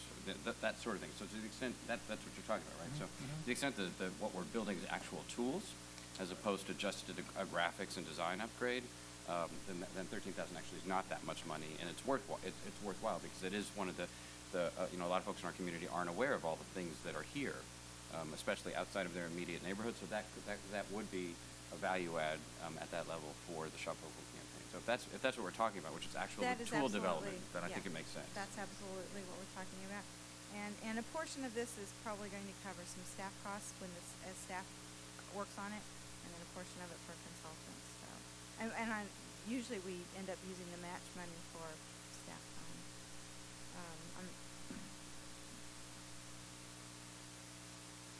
Any other questions on the planning and technical assistance grant applications? Okay. We've jumped around a little bit. Okay, How sorry. much more do we have left on this? Closeout of the grant 08 PTAG 5356, final item. We have 2 studies that were paid for with this planning grant, similar to the one we were just discussing. It's a planning grant. The first one was a general allocation study for a mobile home park feasibility study. This study looked at what resources are available in West Sacramento, what would be needed in order to take a typical mobile home park and turn it over to nonprofit ownership for long-term affordability for lower-income residents. And if you have any questions on this study, Senior Program Manager Paul Dirksen is available. This is a study that he did. And the final one is a Brighton Broderick strategy, which was also done with the same grant. The Brighton Broderick strategy is a continuation of the council's initiative from 2008 to implement a vision for the Brighton Broderick neighborhoods. And the strategy kind of was a collective vision of if we know where we're going, what are the steps, the key critical components that we need to get in place to get us to that vision. And it was agreed upon by all the people that worked on this strategy, and there were quite a number of residents, city staff, people from various organizations such as the school district that participated. And one of the key founding ideas was that it would focus around the idea of servant leadership. In other words, growing leadership from the people that live in the community, that they become their own leaders. And I think a great example of that is Robbie King of the Brighton Broderick Community Action Network, who started out as just a resident who was not happy with some things, and now leads these massive neighborhood cleanups. I can't remember how many were at the last one. It was like 400 people, huge. She learned how to organize those through this process, and we've grown leaders in the Brighton Broderick neighborhoods through this strategy. And it also focuses on the fact that city officials and city staff are public servants, so that's the idea of servant leadership. In addition to the strategy, which the Brighton Broderick Community Action Network has been a key partner in implementing, we also dedicated funds for workshops that turned into the Brighton Broderick Community Institute to, again, grow that leadership and provide leadership skills. And the workshops varied from things that were very concrete, such as here's how to put together an agenda for a meeting that ends up in results, and here's your worksheet, and if you go through all these steps, you'll be on your way, to things that were very policy driven, deciding what directions to take. How can you take a group of people with very, very different perspectives, a diverse community, and come together and find a single voice. So last Saturday, we used up the very last dollar, I think, of the grant funds in a follow-up workshop, and we had over 30 organizations that are currently operating in West Sacramento that attended. They were there to discuss networking and how to, in this era of dwindling resources, how to work together, share resources, and maximize with each other's strengths. And it was a very productive morning. So I'm actually available for questions on this one. Louise, on this document, first of all, there's a lot of good stuff in here. Just, what is it? I mean, is this a document, an action plan that the city is, by our transmittal, if we were to approve your recommended action tonight and transmit this as part of the final grant report, is this it looks like it's an action plan of the city. Is that correct? It is an action plan that of directions we want to take. It's not saying that the city is actually going to perform all of these actions, because the residents, the neighborhoods, other organizations in Brighton Broderick will also be looking to it. But it's a policy guidance of the things that, in order to make Brighton Broderick the neighborhood of the future that the residents want to see, these are the steps that need to happen. Well, and there's to be every 6 months a review, because some of these may fall by the wayside and may not be feasible, or priorities might change. So, there's, what other review has there been of all the actions and the commitments that are in this document? I mean, it's what the participants in the action group and the workshop and the institute would like to see. For me, it's the first time that I'm seeing it. You're asking me to vote on a document that says here's a set of actions that the city is going to undertake. Some statements that are made in here about what the city is doing that I'm not sure how they're derived. And then there's this concept of servant leadership, which I'm in the American Leadership Forum, a couple of others are as well, that I'm actually not comfortable. That's not the servant leader model of governance, which this says the city leaders will comply with, isn't my philosophy of governance and leadership. And so they're actually pretty fundamental issues here. On page 6 of the document, it says the city has prioritized the goal of removing the need for the gang injection through capacity building and trust building between residents and local government. I don't know at what time or point we did that, or is my approval of this document tonight approving that statement for the very first time ever? Is it part of a CDBG grantee report approving that policy statement? That is what we would ask you to do. That was the agreement with the people that were participating. We had people participating in the meetings for this from almost every department of the city. I think there were parks and police department. I know fire department was there. Housing was there.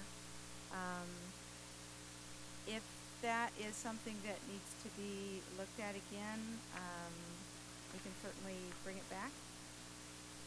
Yeah, I mean, I'm not prepared to approve this to cast my vote for this tonight. I mean, this deserves much more of a policy discussion than simply item 7 on a list of CDBG grant-related actions.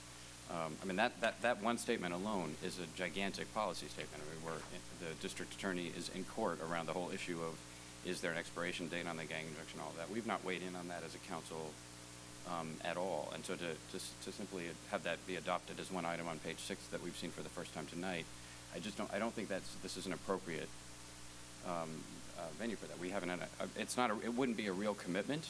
The things that we're saying that we're going to do, both to our partners in the Broderick and Bright Action Group and to the state and federal governments through the submission of the report, I don't think we can legitimately commit to. We haven't had that conversation ourselves to say, yeah, these are our values and these are the directions that we want to go in. So it's not that I'm disagreeing. I mean, there's a lot of great stuff in here, and the process that's been engaged in, and the facilitation, and the level of community commitment and activity and hard work by all the participants is great. But we have a role to play too, in terms of determining what the policy is of the city, and simply as essentially an almost consent-like item inside a CDBG grant item, I'm just not prepared to go there. if there are other members of the council. Yeah, we do, and we do have a couple speakers on it as well. Then I'll wait till after the public comment. Okay. All right, then we're going to open the public hearing up. We have the public hearing is on all of item 8, all the various items that we've just heard reports on. And we have at least 2 requests to speak under the public hearing. The first, if I may say, Lee, on behalf of the Sacktown Heroes.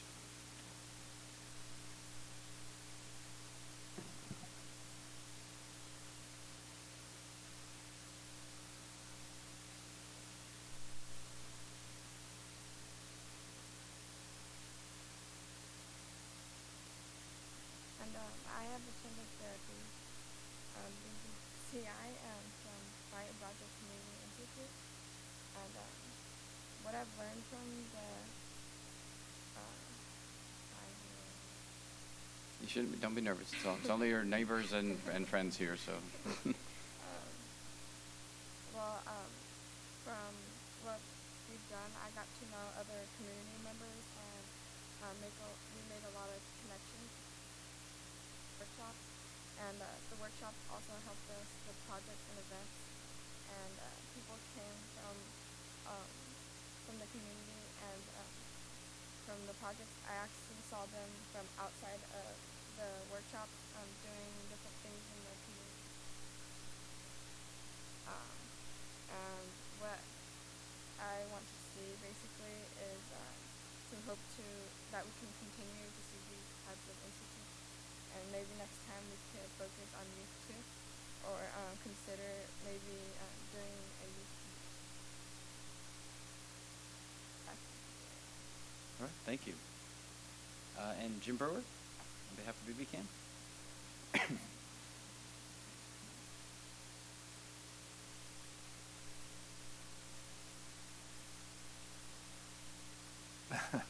Thank you. I didn't quite understand all of the policy issues that you were just describing. I was not tracking well with that. But notwithstanding that there may be some concerns about policy statements and so forth from the City Council, I want to reiterate just some of the things that have been done by the community as a result of this grant that we're attempting to close out this evening. It's probably in my lifetime one of the best things I've ever been involved in. I've watched a community that really didn't speak to each other and to its own neighbors many times, have come together on many occasions. In my hand is just a few of the pages of one of our website pages, just a few of them. There's 4 of them, 4 pages. These are all the activities that we've been engaged in as BB Can and as a community and as city staff, as partners and participants in all of this for the last several years. We've gone from being uncomfortable with our neighbors, and I'll speak of it from the Rivers versus the Bright and Broadway groups, where we can actually hold meetings within the homeowners association of the Rivers, and everyone can agree or disagree. There's no toes to step on. You can actually get things done. This sheet of paper here, there's several sheets, indicate the things that we've been done, that we have done as a group, as a city.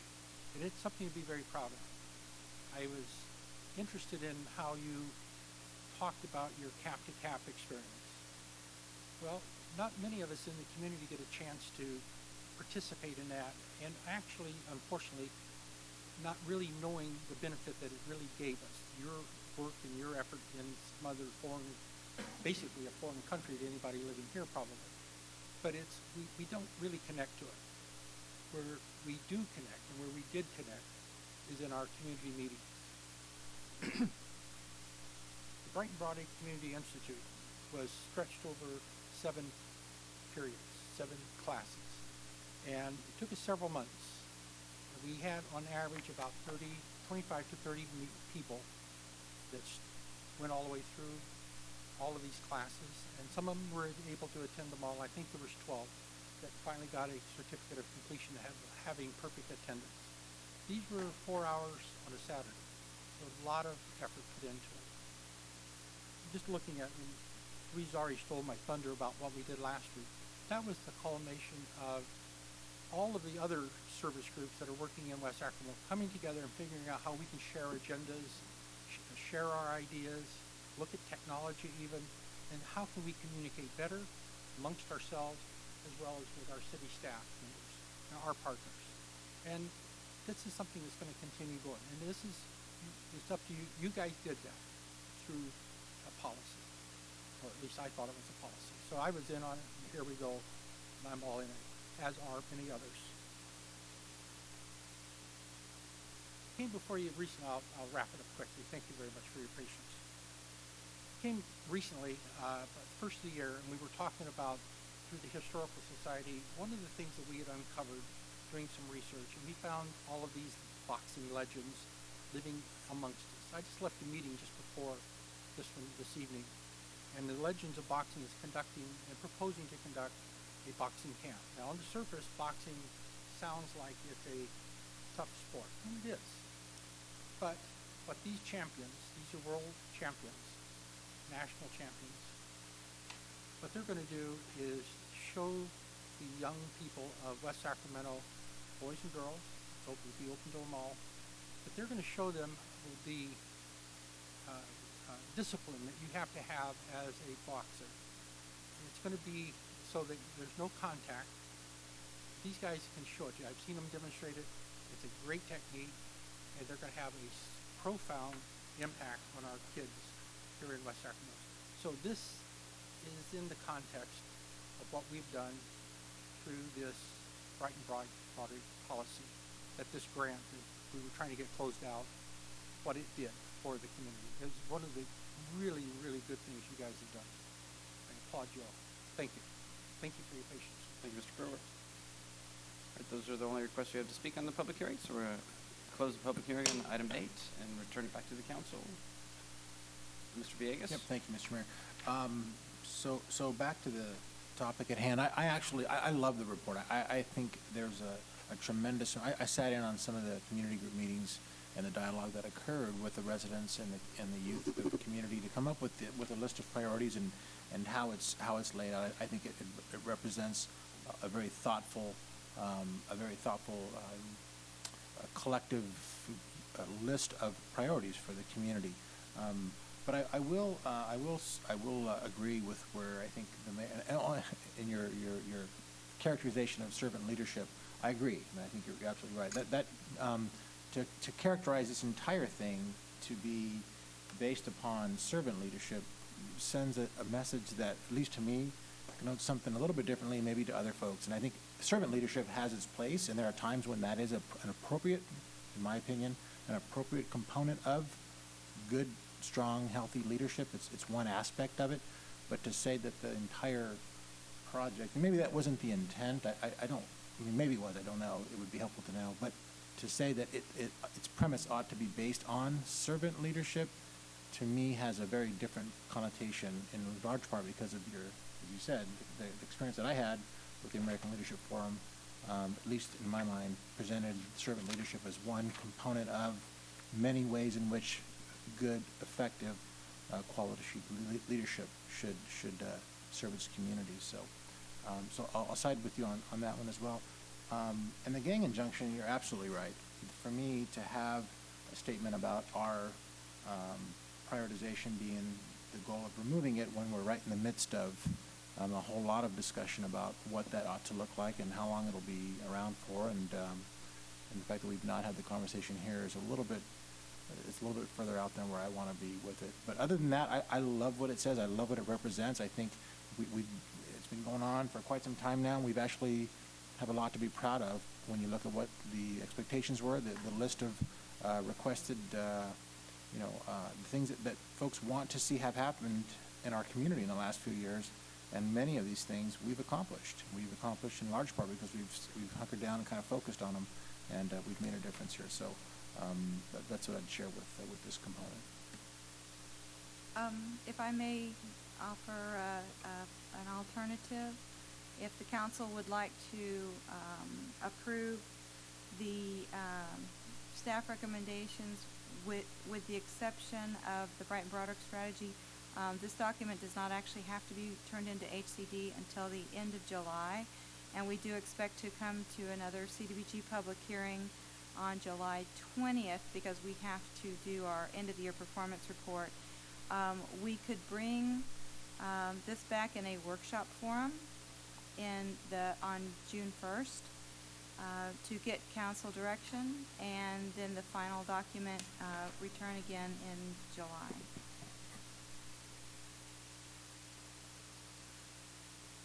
I'd be comfortable with that. Yeah, works for me. Mr. Ross? I would slightly modify the recommendation.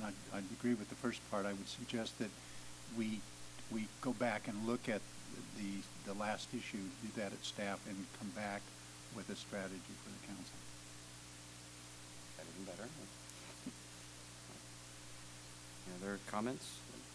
So we would be, so the item would be, we'd be taking this item up tonight minus the submission of the bread and broader strategy at this stage, and that would return in the format that the city manager and Luis have described. Mr. Ledesma? Get my microphone on.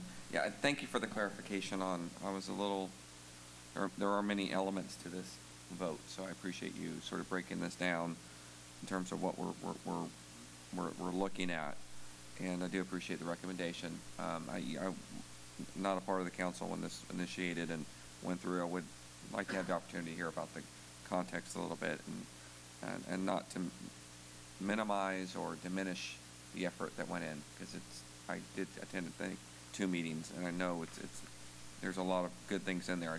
I would appreciate just some time to kind of get good with it, for lack of a better term. But are you looking for a motion on the remaining 4 then? Then I'll make a comment. Oh, I'm sorry. Before Go ahead. Yeah, I mean, I think that this attachment 5, the action plan, and what the community over there has done is absolutely remarkable. They have really brought together many, many different factions of the community, and it crosses a lot of boundaries. And so what they've done is absolutely super. But I agree that there are a couple things in here that are probably very, very controversial, even within the Broderick Bright group with Beacon. The gang injunction being one of them. And to have that as a policy that you are going to send to HUD or wherever you're going to send this, when we haven't had that conversation yet. We've never, as a council and as a whole community, we've never had that conversation. And so I think that, it's something that I like Toby's, city manager's idea as far as bringing something back, because I think 99% of the stuff that's in here is just, it would fly right by. We would have, I don't think any questions whatsoever. Anyway, so I think the city manager's concept and idea is probably the right way to go. Yeah, just a tag on it.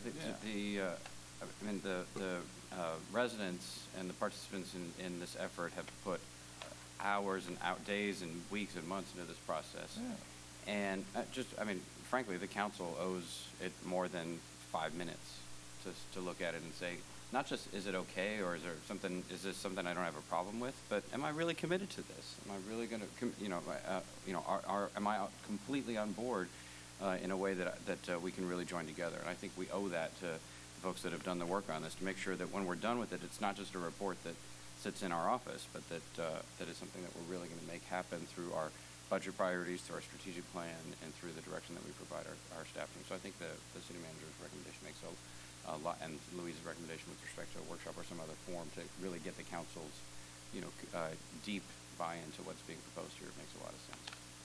Mr. Johannesson.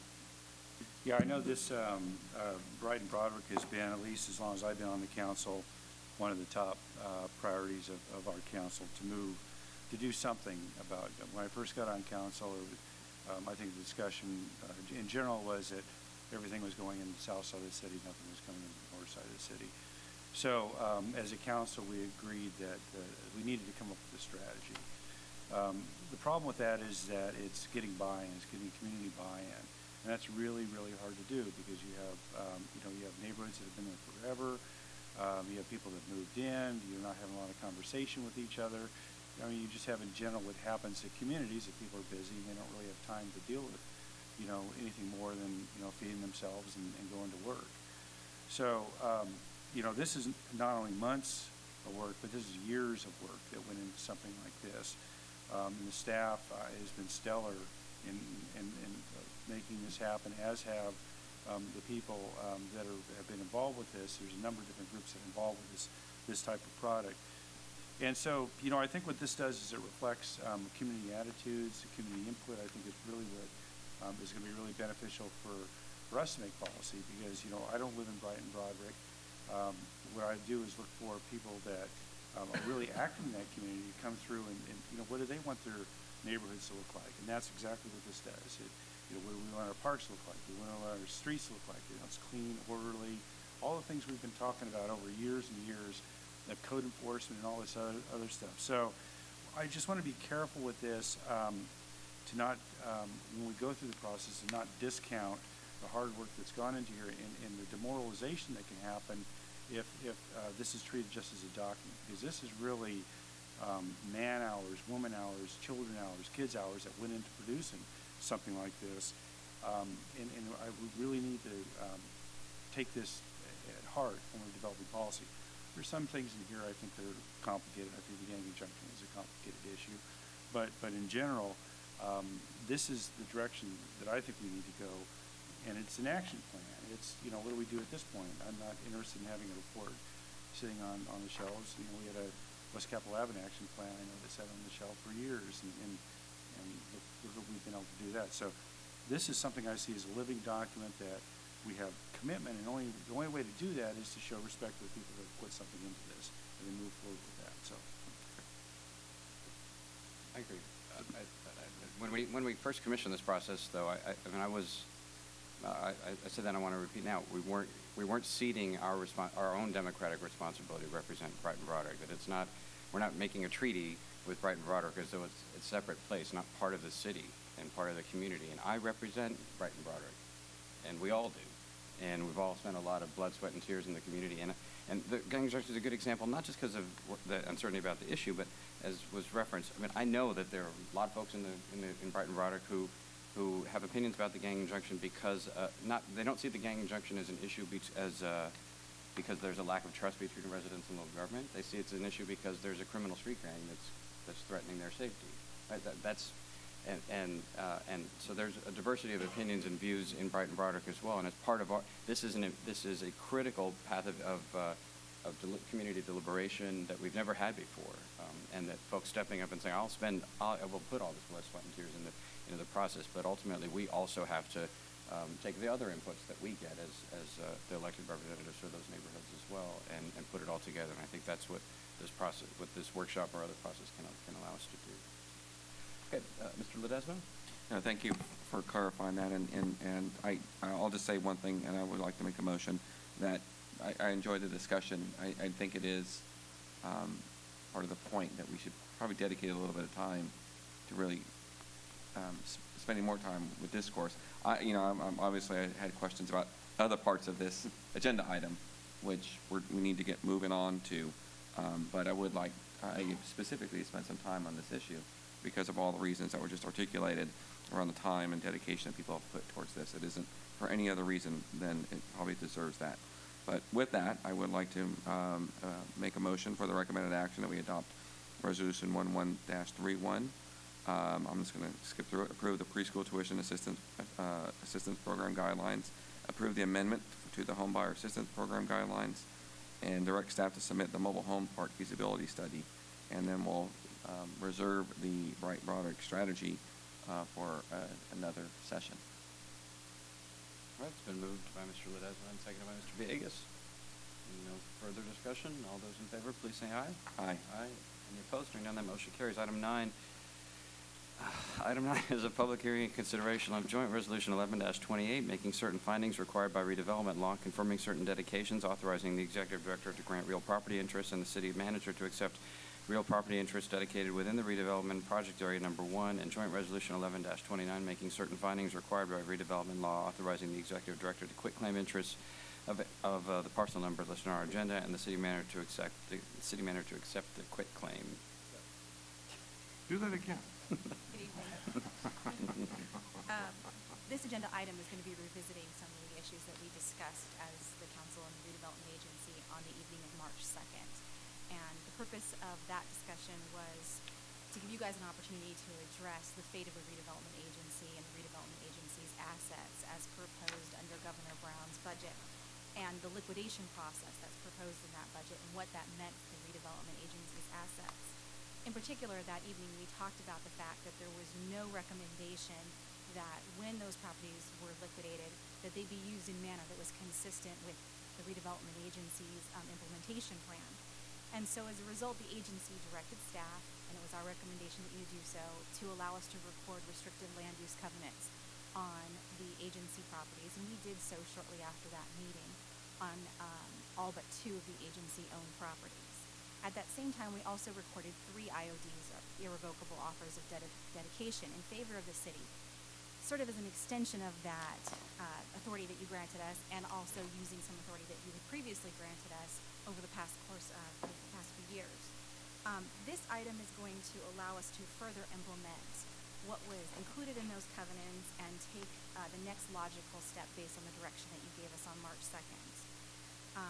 For your consideration tonight are several recommended actions that would further put these intended uses into public record and would go with the land if the property was liquidated.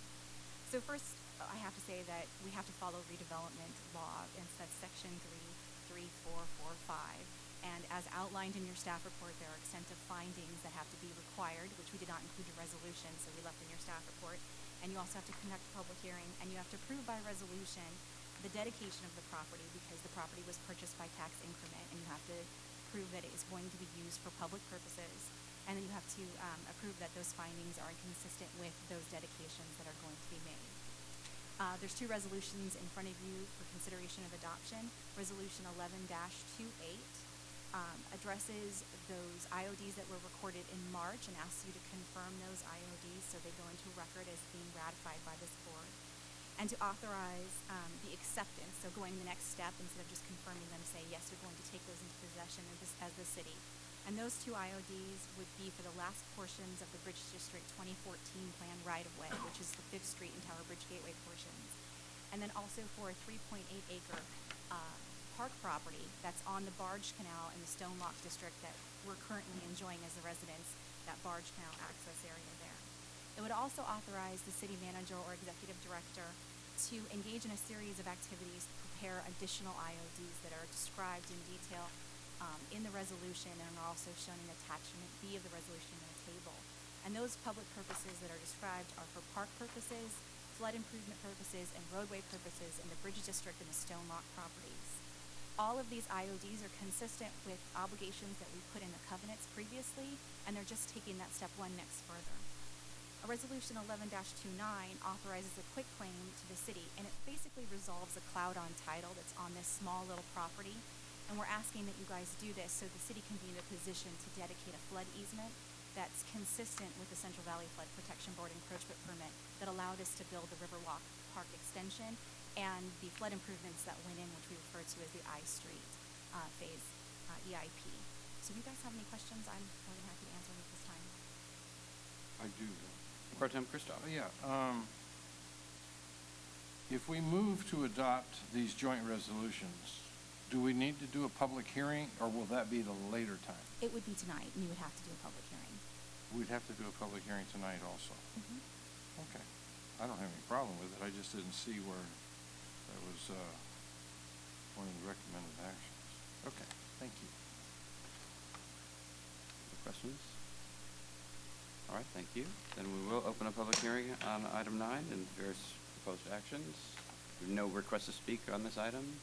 but this is a unusual public hearing. If there's anyone who wishes to address the council or the agency board on this item, please come forward at this time.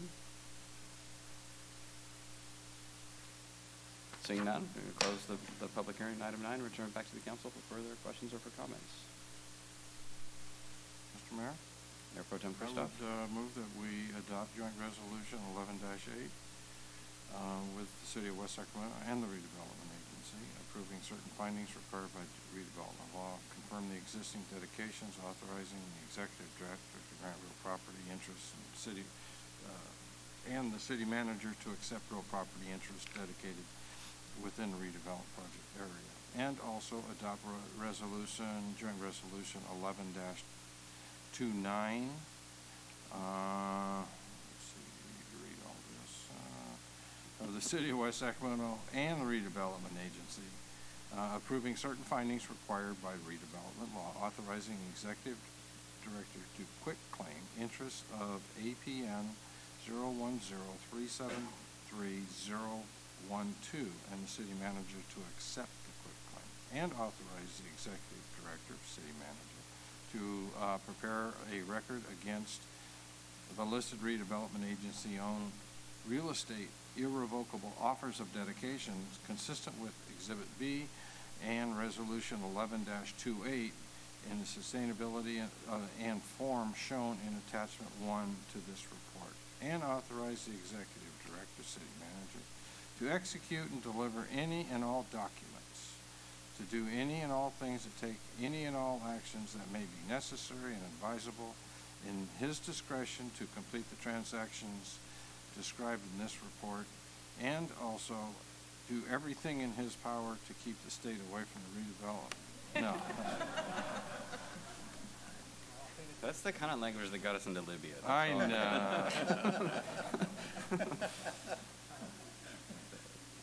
That will not be. That might be part of the motion. Do I have a second? No. Does everyone understand the motion, or do we need it reread? Recommended action, adopt 1, 2, 3, and 4. I'll second. All right, it's been moved and seconded. Seeing no further discussion, all those in favor, please say aye. Aye. Any opposed, hearing none, that motion carries unanimously. Item 10 is a public hearing to consider objection to the proposed removal of weeds. Good evening. I promised to be brief.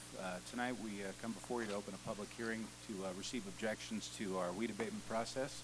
I would like to point out the fire department is aware of the recent rains, and we are working with property owners to ensure that we extend deadlines to make it easier for them so their fields and different areas dry out, so we're not placing an undue burden on them. All right. Then we'll I just find it ironic that you were here a month ago talking about fireworks, and now you want all the weeds mowed down properly. That makes sense. Yeah, timely. Good. I would move. No, hold on a second. Oh, I'm sorry. Open the public hearing. All right. All right, we're going to open the public hearing on item 10.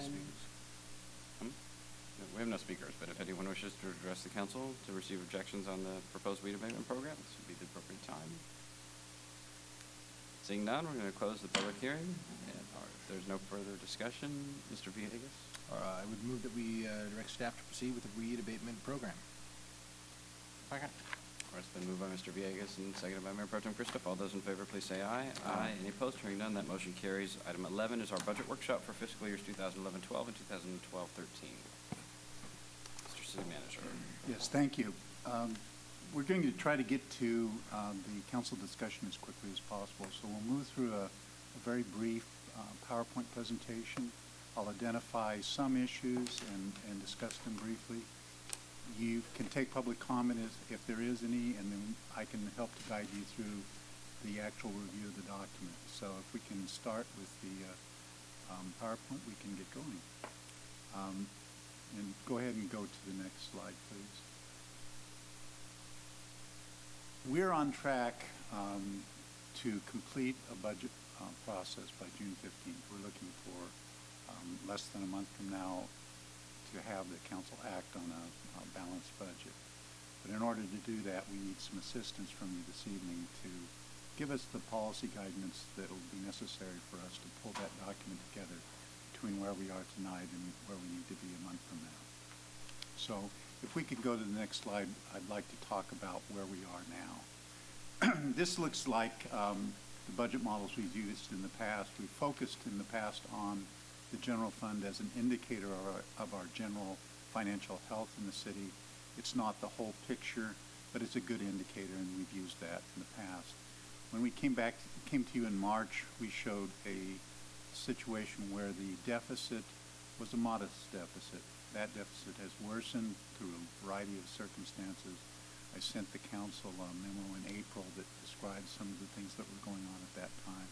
And I said that it might grow to $1 to $2 million more than we had previously indicated. It's about $1.8 million more, so it was within the range.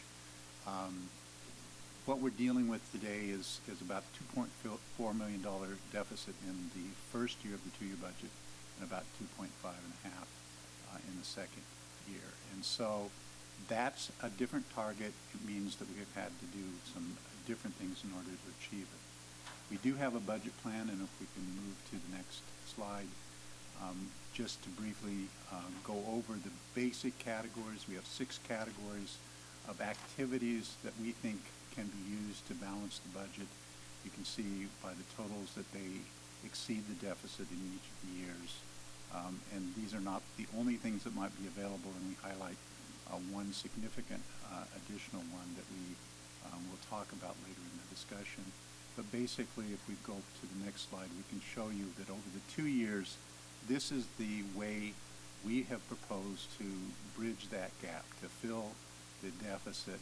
And it's a combination of activities, but among the most important, perhaps, is the whole idea that there would be continuation of existing concessions and some additional new concessions from employees.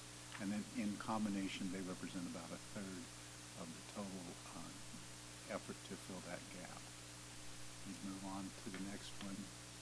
What I wanted to do is cover 3 quick issues to kind of brief the council on some concerns that we'd like some policy direction on, and then we can move on to more details following that. First is the employee concession. If you'd move forward to the next slide, these are the kinds of things that we're looking for in the budget or reflecting in the budget. We have a target in the budget. We don't have these specific items. There's no place in the budget that says we will, for example, continue the employee concessions. But the expectation in the budget is that a certain target of money would be achieved by a combination of these techniques. And so one of the things we'll ask the council to confirm is that these make sense, but to actually implement these requires, in most cases, with our employees, negotiations with our bargaining units. These are collective bargaining issues, and we intend to go through that process and not predetermine the precise makeup of this, but it would be our expectation that we would include a target within the budget in order to be able to present a balanced budget to you next month. And if there are no questions immediately on this, we will come back to this issue later on. We can go to the next point. We've talked previously about pension reform. There's more information in the budget report than we're presenting here in the slide presentation. But I wanted just to explain what's going on here, because we've identified, the council actually last year identified the need to do some major reshaping of our benefit package so that we can sustain that program or those programs over the longer term. And we're now experiencing, starting in the coming year, substantial increases in our PERS contribution. And if you look at the chart on the screen, you'll see that the blue line represents the projected PERS rates. This happens to be for miscellaneous. You'd see a different but similar pattern if you were talking about any of the safety bargaining units. That's what you would see going forward if we do nothing about it. If you proceed with a 2-tier program, and this is one of the things that we're recommending be considered by the bargaining units, you will get the pattern that's reflected in the red chart, or the red line below, that is a blended rate. In other words, that's not just what the two-tier, the people in the second tier are paying. That is actually the blended rate of the first tier and the second tier. And you can see that after 5 years, you're slightly below where you are next year. Where you are next year is substantially above where you are today in the current year. And so it takes more than 5 years to get us back to where we were last year. And so this is a long-term problem, but it's also a long-term solution that begins to have its effect only as soon as we start this process. And so we're eager, and in our discussions with the bargaining units, we've already presented the notion that this is something that we would be attempting to move forward with. So if we can go to the next slide.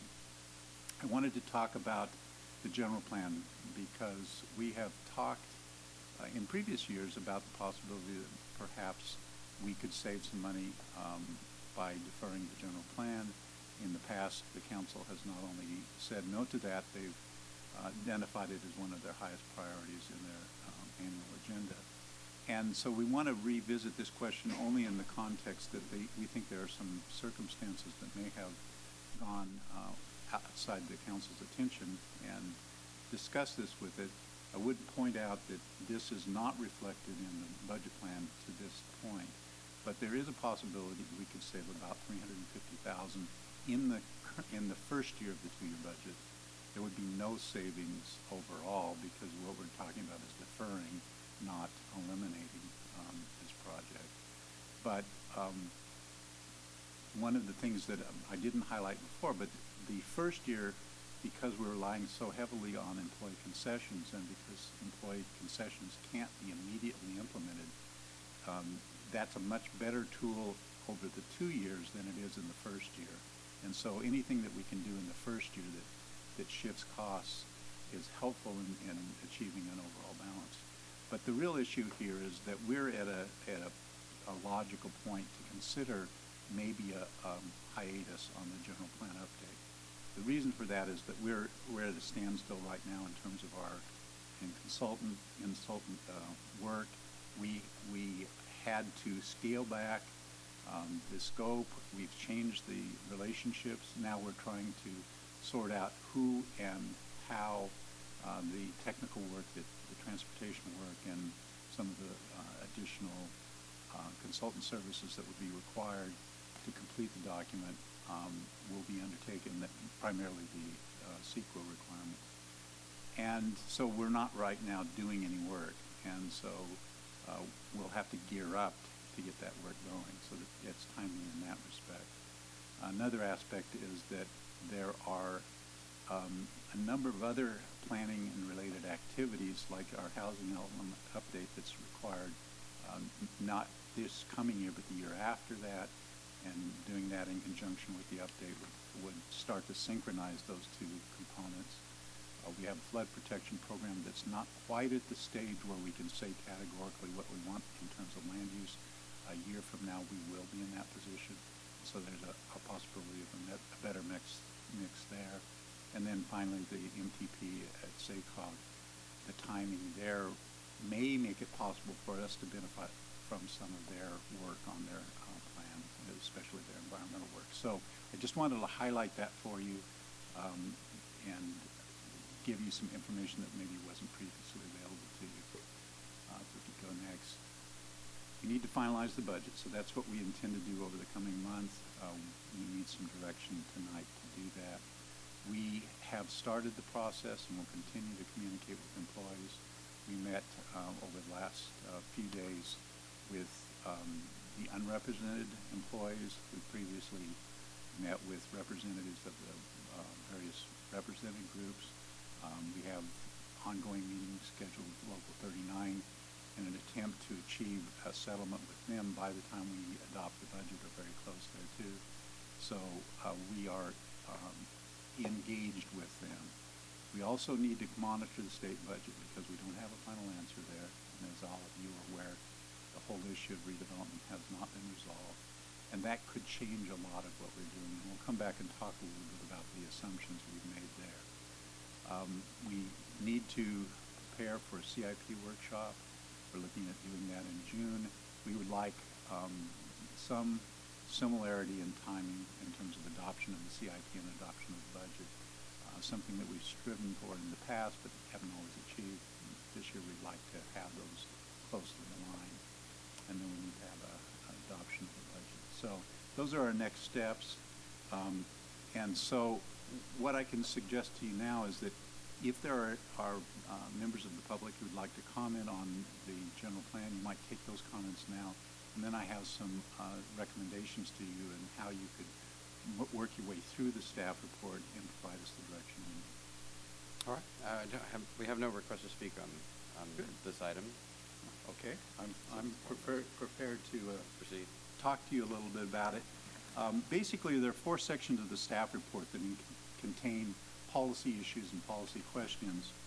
And what I would suggest is that I have a few items in each of those sections or in most of those sections, but they're groups, and I think if we did it by group, then the opportunity for individual council members to raise issues or questions, we could do it systematically and progress through the whole document. The first section is that analysis section. It's pages 1 through 3. And then on page 2 specifically, we wanted to talk about RDA and our assumptions that we're making in the budget plan with respect to RDA. So if that approach makes sense to you, I think we could start there. Okay. I think we highlighted in the staff, and it's relatively clear, we have made an assumption in the budget plan that we would have to fund at levels similar to the CRA proposal for a compromise on redevelopment. That's not the worst case that could exist, but it's not also ignoring the fact that there may be some actions out there. And so we've taken kind of a middle ground there. If there were a situation where redevelopment would be removed entirely, we would have to come back and revisit that question. But this would provide us some degree of planning for a compromise solution that would allow us perhaps to go forward without a major budget revision. So that's the tactic we're taking here, and we'd be interested in the council's understanding and appreciation of whether that's a good idea or not. Any comments or disagreement? Oh, no, I mean, I think that's the right approach. I don't have any problem with that. I mean, and you do say that, if the state does something more drastic, this budget will have to be revised. But I mean, I think that the path that you're taking, the middle of the road path, is, from my perspective, is adequate. Mr. Villegas? Yeah, and I guess I would just, because it's a slippery slope, right? Because we could very well agree in principle to move forward with something, but within the next month, and then the very next day we might have to go back to everybody and say, it's worse than we thought, only because of what action was taken by the state. So I'm kind of stating the obvious, but I just want to be mindful that we're trying to not overstate what could happen, because people will say, well, you're taking the worst case scenario, which we would be in that case, which is not responsible either. I think you're absolutely right. I think initially we took the stance that we were going to just wait and see, and we hoped that there would be some resolution. We didn't hope that the resolution was the one we were hearing about from the governor, but we hoped that there would be one. We haven't gotten it. We're not confident we're going to get it by the middle of June, and we need to do make some assumptions. We could do nothing. We could assume the worst, but as you mentioned, if we assume the worst, that has implications, and those implications reverberate through the whole budget. If that doesn't happen, we've put a lot of people through a lot of trauma with outliving that meeting. Right, and it particularly hits home for us here, where we're unique in that 46% of our city is in redevelopment. So for us, it's a huge deal versus, say, other cities in the region. It doesn't have the same impact, right? It's not such a critical embedded piece of its, budget. It's not the same, right? It's apples and oranges. So, okay. No, I just want to kind of get through that as we go. That's fine. Thank you. I think it is prudent, as long as Mr. Villegas has pointed out, that we are honest and transparent with the unpredictability of the state at this point and what's coming down the pike. Because I'm just a believer that this process is just, this has to be as honest as possible. Folks I know are anxious and have been living anxious times within the city for the last few years, and the prospect of that isn't for another few months isn't a good one. But as long as everyone has that understanding, it sounds like we've had conversations already with all the pertinent parties, that they understand our situation and that we're going to take a middle of the road approach. I'm fine with that as long as we're well aware and we're going in with our eyes wide open, and I think they are. So I'm fine with it. Mr. Johansson. Yeah, this is basically a similar discussion that we have when we're setting a reserve policy. Wouldn't it be that, whether or not we need a reserve at this point? Basically what this is 5% that we're a contingency in case something happens, reserve. So, what I would be concerned about in discussion similar to reserve is, are we going to develop a greater reserve? Are we going to, pay employees, basically? So, I think it's a good idea to have some, be a little conservative in this area because we really don't know what's happening. But, when this thing reverses out and we have a definitive policy on what's happening in redevelopment, what would happen at that point? Well, in the case of redevelopment, that's maybe a little bit different than the reserve situation. In the case of redevelopment, if we weren't making a plan that would accommodate this transfer of revenue to the state, then we would be making a plan to put that money into capital programs. And so, because that's really, in the last analysis, what redevelopment does. And so, we'd be holding back on that. We would be providing a plan that would accommodate having to shift revenue to the state. If we don't have to shift revenue to the state, then we have the full flexibility that existed prior to it. If, on the other hand, we say that nothing's going to happen to redevelopment and go ahead, and then there is an agreement that would require us to do that, we won't necessarily be in a position to do it. We'd have to revamp our plan. We don't know. I had a conversation today with our lobbyists. They still think that there's a shot at some sort of settlement, and they don't feel that it's very likely that the governor's proposal will get traction and actually materialize. But they don't know, and we don't know. Yeah, so basically what we're doing is trading off. The employee concessions and other budget cuts are going to be paying for this, right?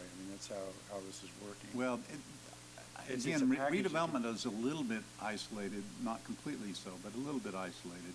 We're pulling out a lot of just to balance the redevelopment budget in this context, we are pulling some of the support redevelopment gets to other parts of the city.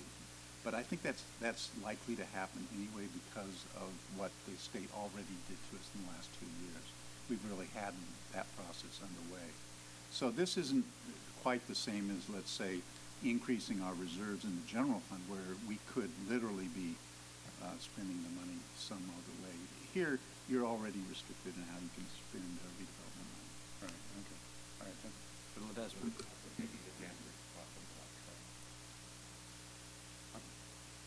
Personally, I'm fine with this approach. I would definitely not characterize it as conservative. This is a fairly optimistic outcome.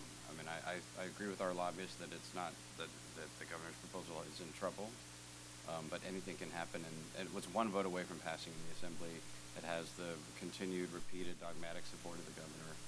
And so it needs to be characterized as something more than an outside chance, and and the CRA proposal didn't get out of committee at all. So I mean, this is a optimistic proposal in a lot of ways. The cost of developing a conservative proposal to the fabric of city government and our collaborative relationships with our employees and our other stakeholders is not worth developing a conservative proposal. So I agree with this approach, but I think in the interest of transparency, we need to be clear with the community and with our employee organizations and our employees individually that this is, we're not taking the most conservative view of what the potential outcomes might be on the redevelopment side.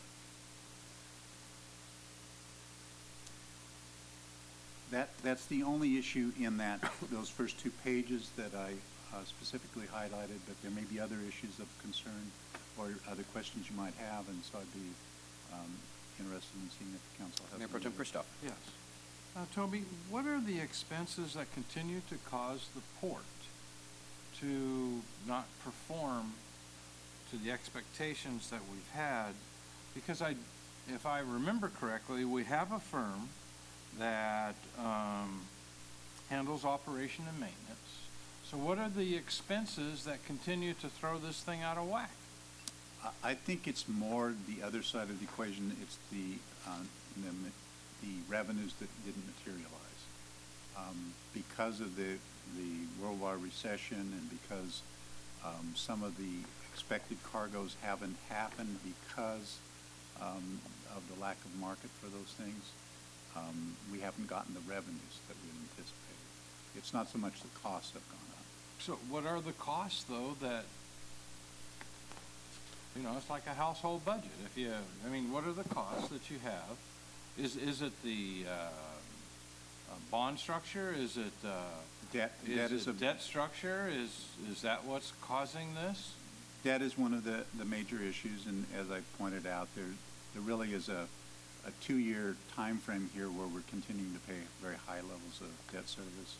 After that point, we will have paid off a big chunk of that debt, and the basic overhead of the port goes down fairly dramatically.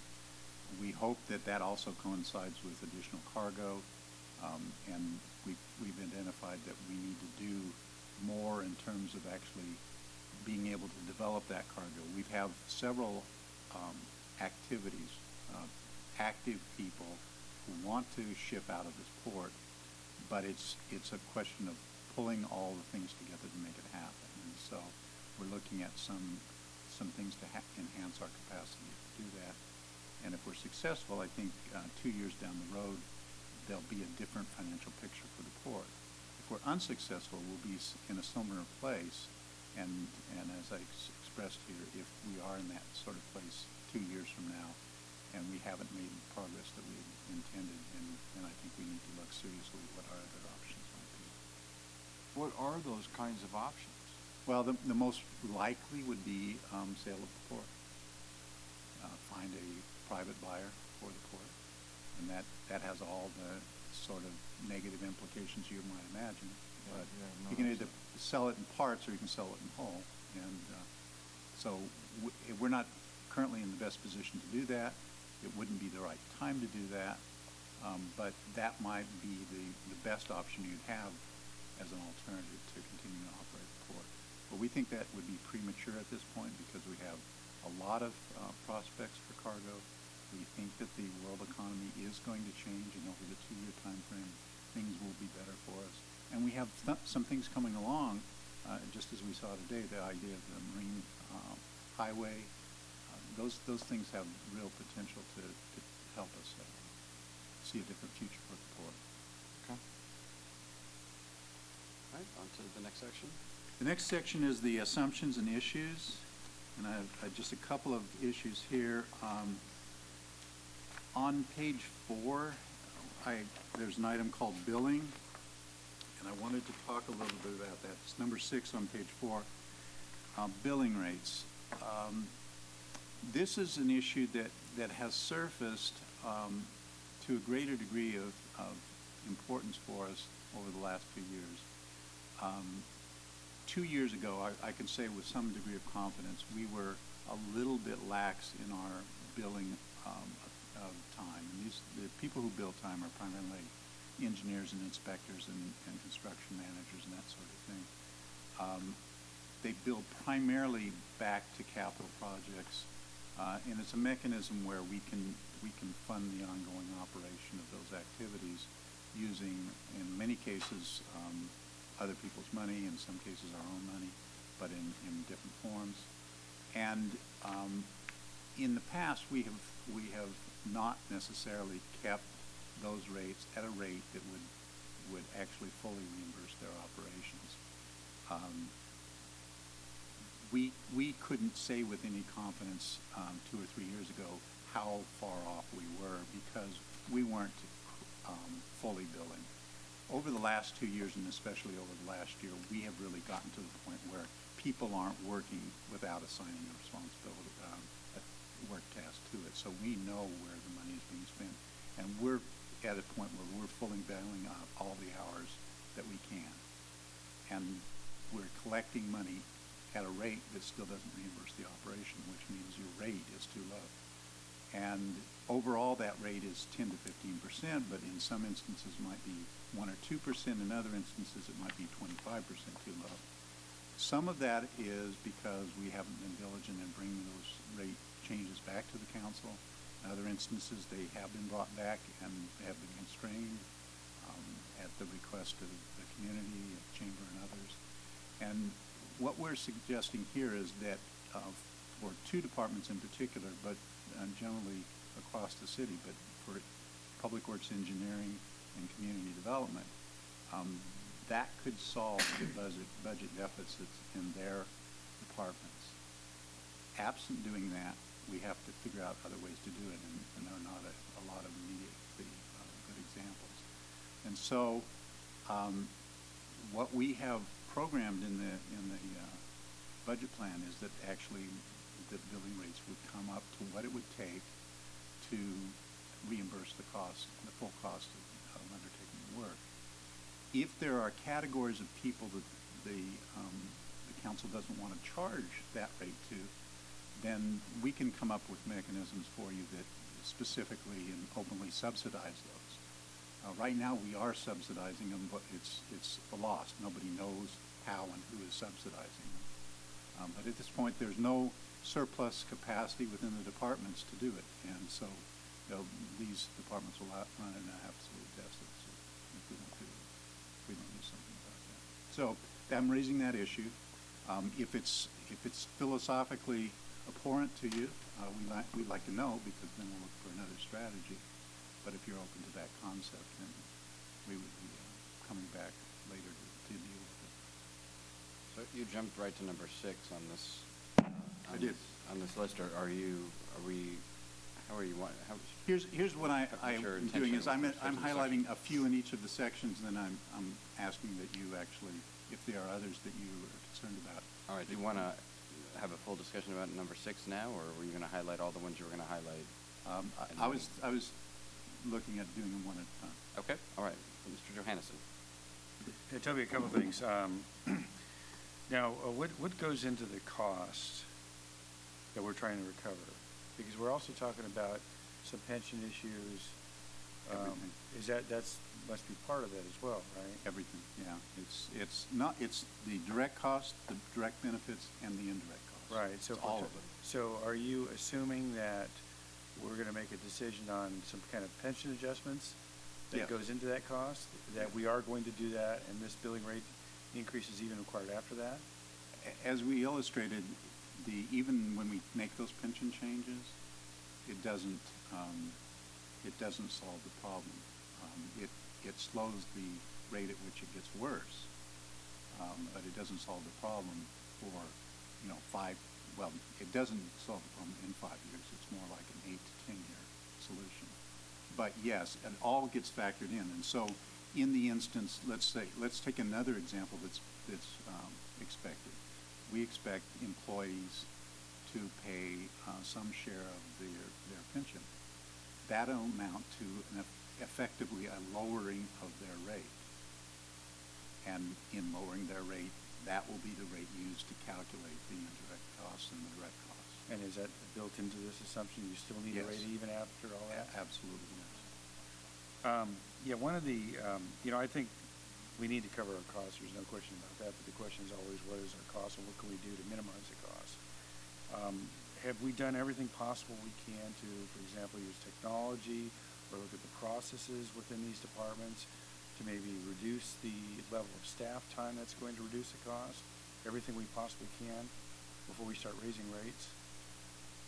Well, I think that we have done everything to make sure that the time spent is properly assigned.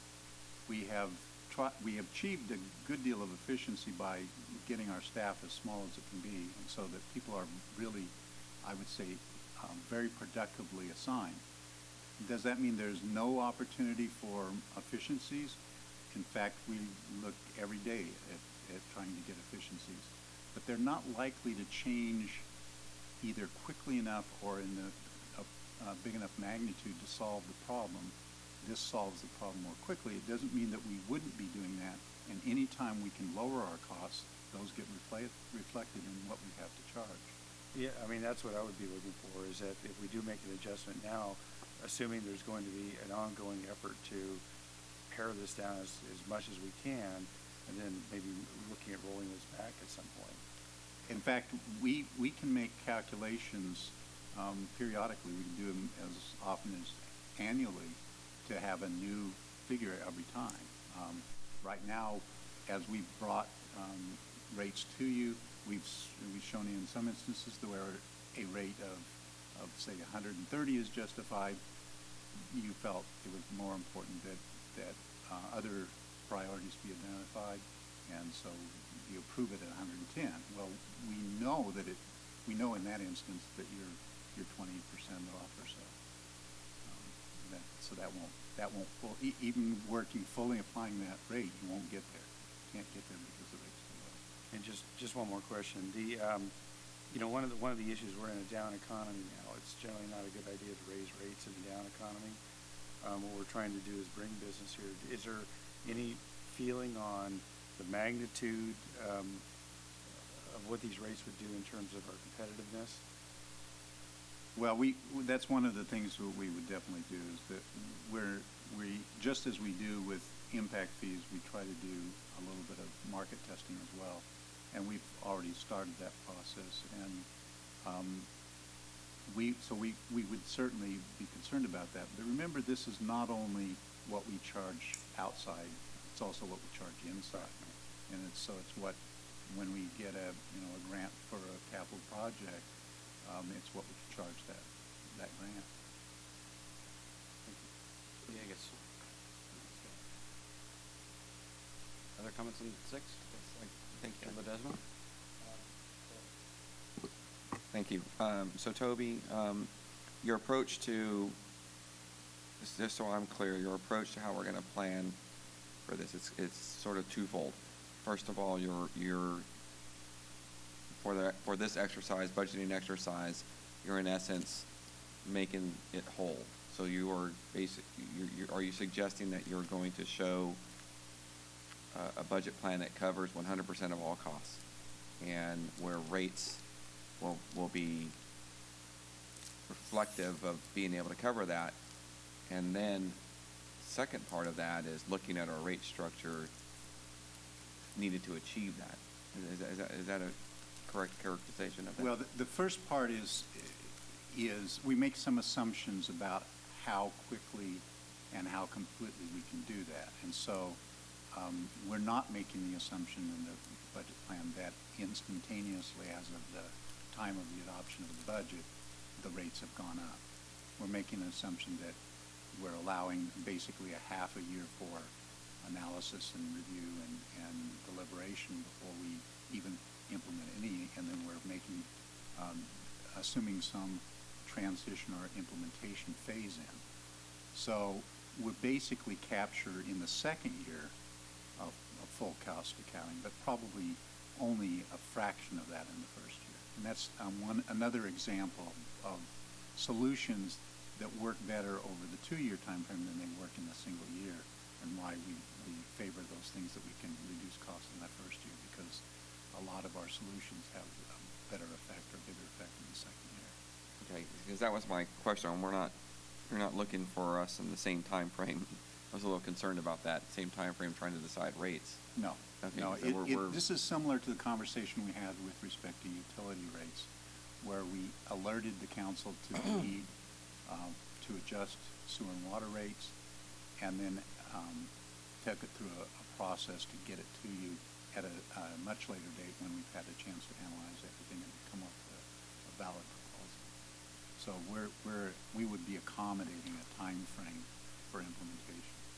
And the largest part of, I mean, 100% of the cost here, I mean, I won't say 100%, that's probably, is just personnel costs, and all costs associated, salaries, benefits, everything, right? So the basic formula here is... It's basically, you look at the operations of the department, you look at the hours they can bill, and you see what that total cost is, including the indirect charges that are imposed on that department for their share of the overhead of the city. Thank you. I'm all for it. It's basic management economics. I mean, no company survives long and doesn't do this. And we have been able to avoid it. We can't any longer. I'm not prepared to ask employees to either continue the concessions that they have made or the significant new ones that are going to be required for this budget to work. Tell folks that the rec center might not be open as many hours, or the pool's not open, or that their public safety might be curtailed. I mean, I'm not prepared to do those things while still having in our budget hidden subsidies for developers or for Caltrans or for other capital projects. That's just not a transparent way to do budget. That's not my value. So both as just basic good management practice and as basic budget values, I think that this is the right way to go. If we want to, and frankly, you know, as we've recruited Nippon Shoken here, this issue never came up. When the eatery at Washington Square had to move from Washington Square to Southport, it was not because of any of our fees. It was all about the lease. I mean, all of the recruitments that we've done, all the significant businesses and all the small businesses, this is not the issue. Folks are more interested on these questions. They're not saying, I'm going to open up a new restaurant or I'm going to open my manufacturing facility in whichever city has the lowest plan check fee at the counter.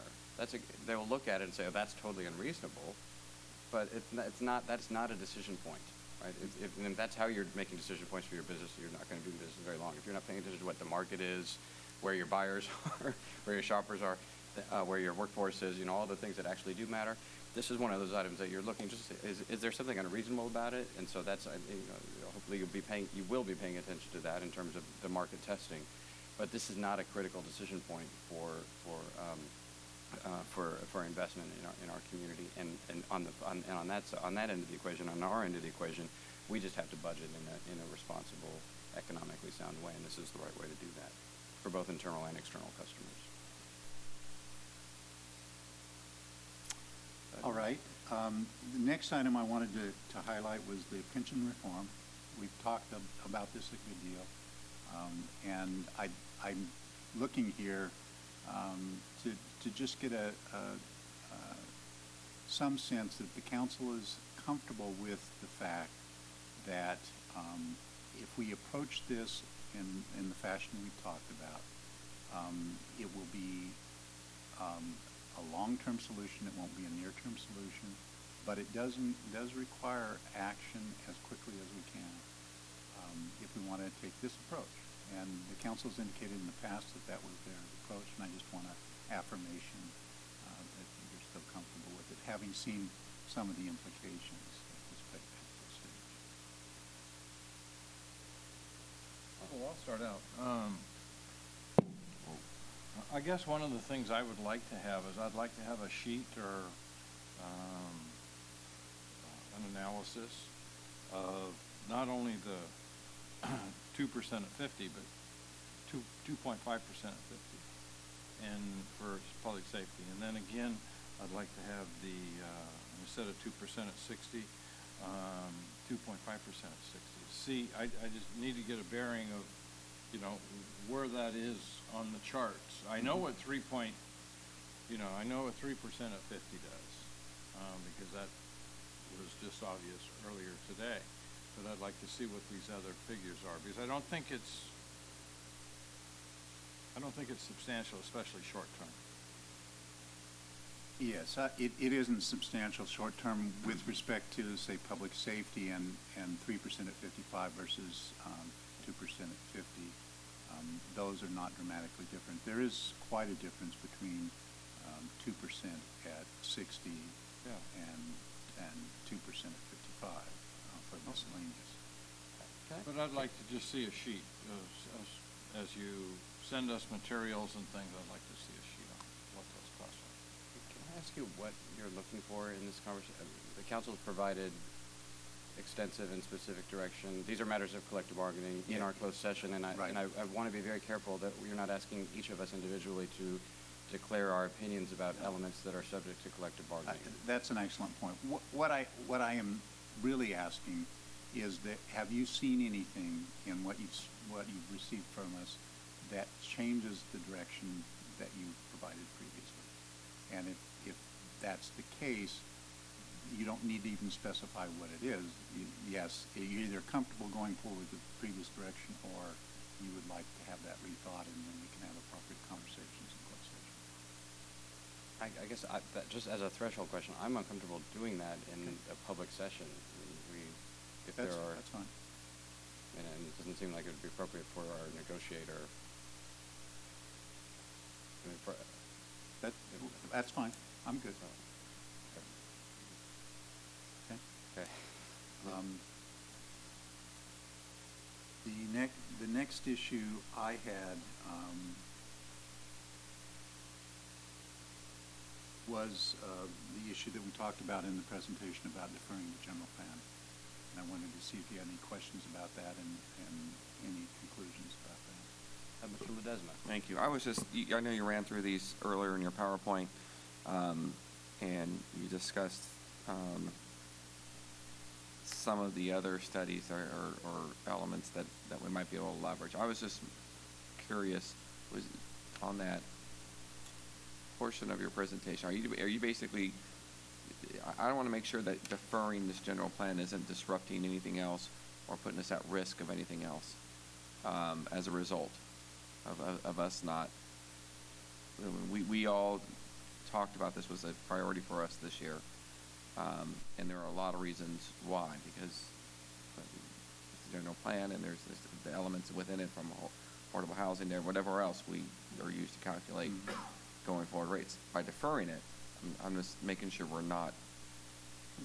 I think the principal thing that you would risk by deferring it is that you would risk the current policy discussions that might revolve around concerns of the council.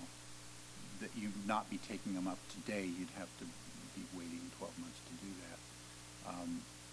We were at a stage where we were about to refine preferred land use alternative and then proceed with the technical work on the transportation and do the environmental documents.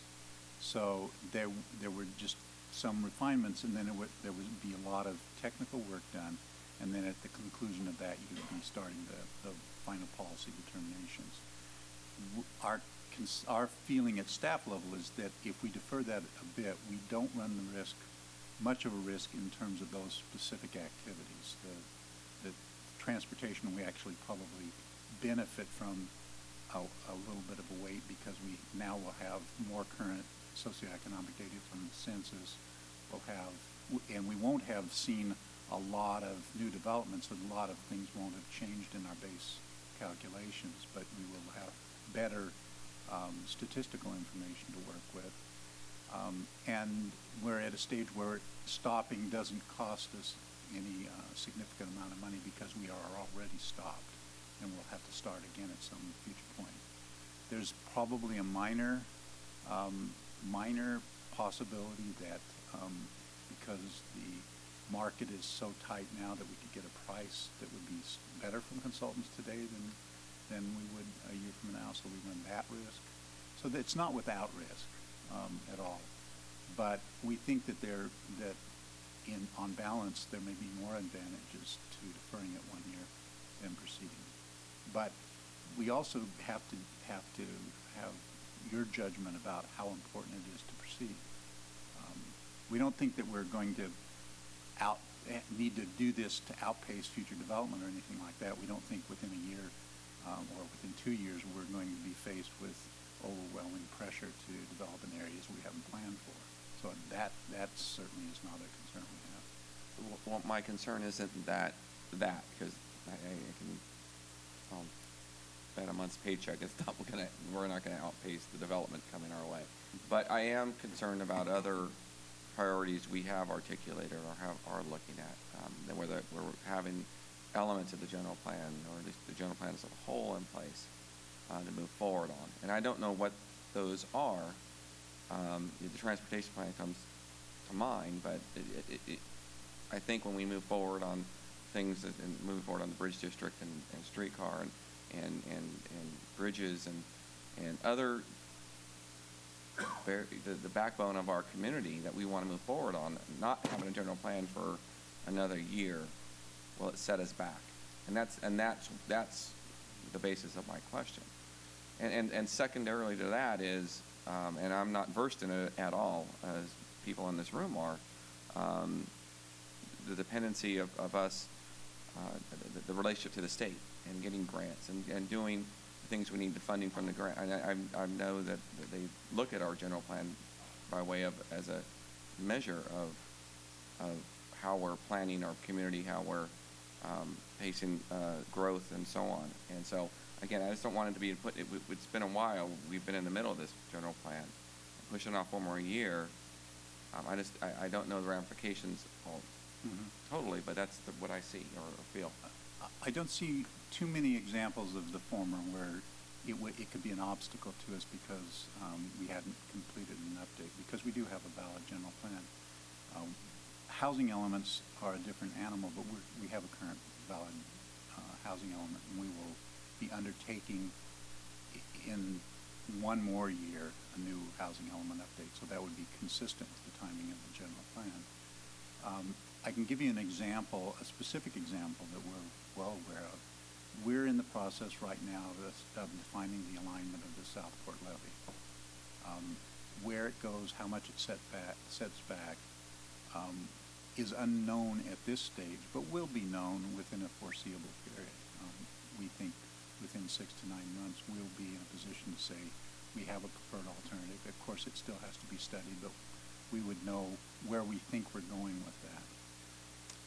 That would then allow the general plan and the flood protection plan to be coordinated to address whether we've lost more housing and potential for revenues for infrastructure, how that should be mitigated. Should it be mitigated by virtue of increasing densities in other areas? If we proceed now, we won't have that information, or it might come at an awkward time. So there's an example of other work that's being done that actually might benefit our general plan if we waited to do the general plan. Thank you. Mr. Johannesson. So we've got the bicycle master plan, bike and pedestrian, that's ongoing. We've got funds that'll continue to move forward, so we'll have that. It will continue to move forward. All of those things are somewhat slowed by the fact that we have limited staff to do them. So it's as people get to it, and among those, there are some of the people who are working on that as well as flood protection. So it's a trade-off. But yes, those don't necessarily stop. Yeah, I mean, I'd echo what Councilmember Ledesma was speaking about, that I'd be concerned about delaying this a year, and for example, some of the policy considerations like level of service, is it going to be C or F in the bridge district, for example? And I know there's discussion that, it's probably going to be the latter, to allow the developers to plan on the high density that's going to be required to support streetcar and other things we're looking for in there. And we've got a plan in that area, so that helps. And I think probably realistically that's where most of the development is going to be occurring. Residential is, still sort of things out there, maybe some of the industrial areas or the River Point out in that area. But I'm not seeing a real huge impact now by not having a general plan because we've already got specific plans in some of those areas and the level of service and the things that are real critical to plan big projects are pretty much in place. Is that reasonable? Mhm. Okay. I don't have any problem with, delaying general plan for a year. I mean, I think there are enough policies in place where development could take place, quality development will happen. I think that the policies we do have in place will suffice. Period.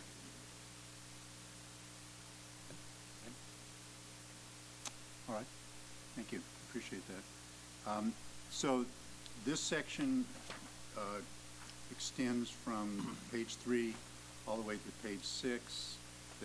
This is the kind of the meat of issues and assumptions, and so if the council has any questions on any of this, we'd be happy to address them.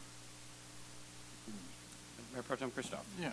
Toby, on number 4, YECA, Yes. is that based on levels of calls? On the number of calls? What's it based on? The allocation of cost is based on number of calls, yes. The cost increase is not a function of the call volume going up, though. It's the overall cost of the operation going up. That's $186,000 just from us. I mean, what's going on over there? Well, we are fortunate to have the chairman of the I know. of the JPA, and she would be happy to address that issue.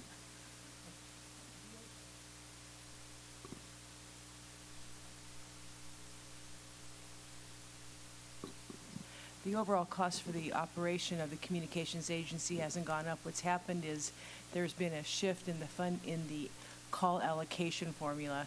As we pointed out into the report, the calls for animal services and the ambulance calls all throughout the county had previously been allocated to the county of Yolo. So if there was an ambulance call to West Sacramento or to Woodland, that was counted in the county of Yolo's calls for service, and the same was true for animal control.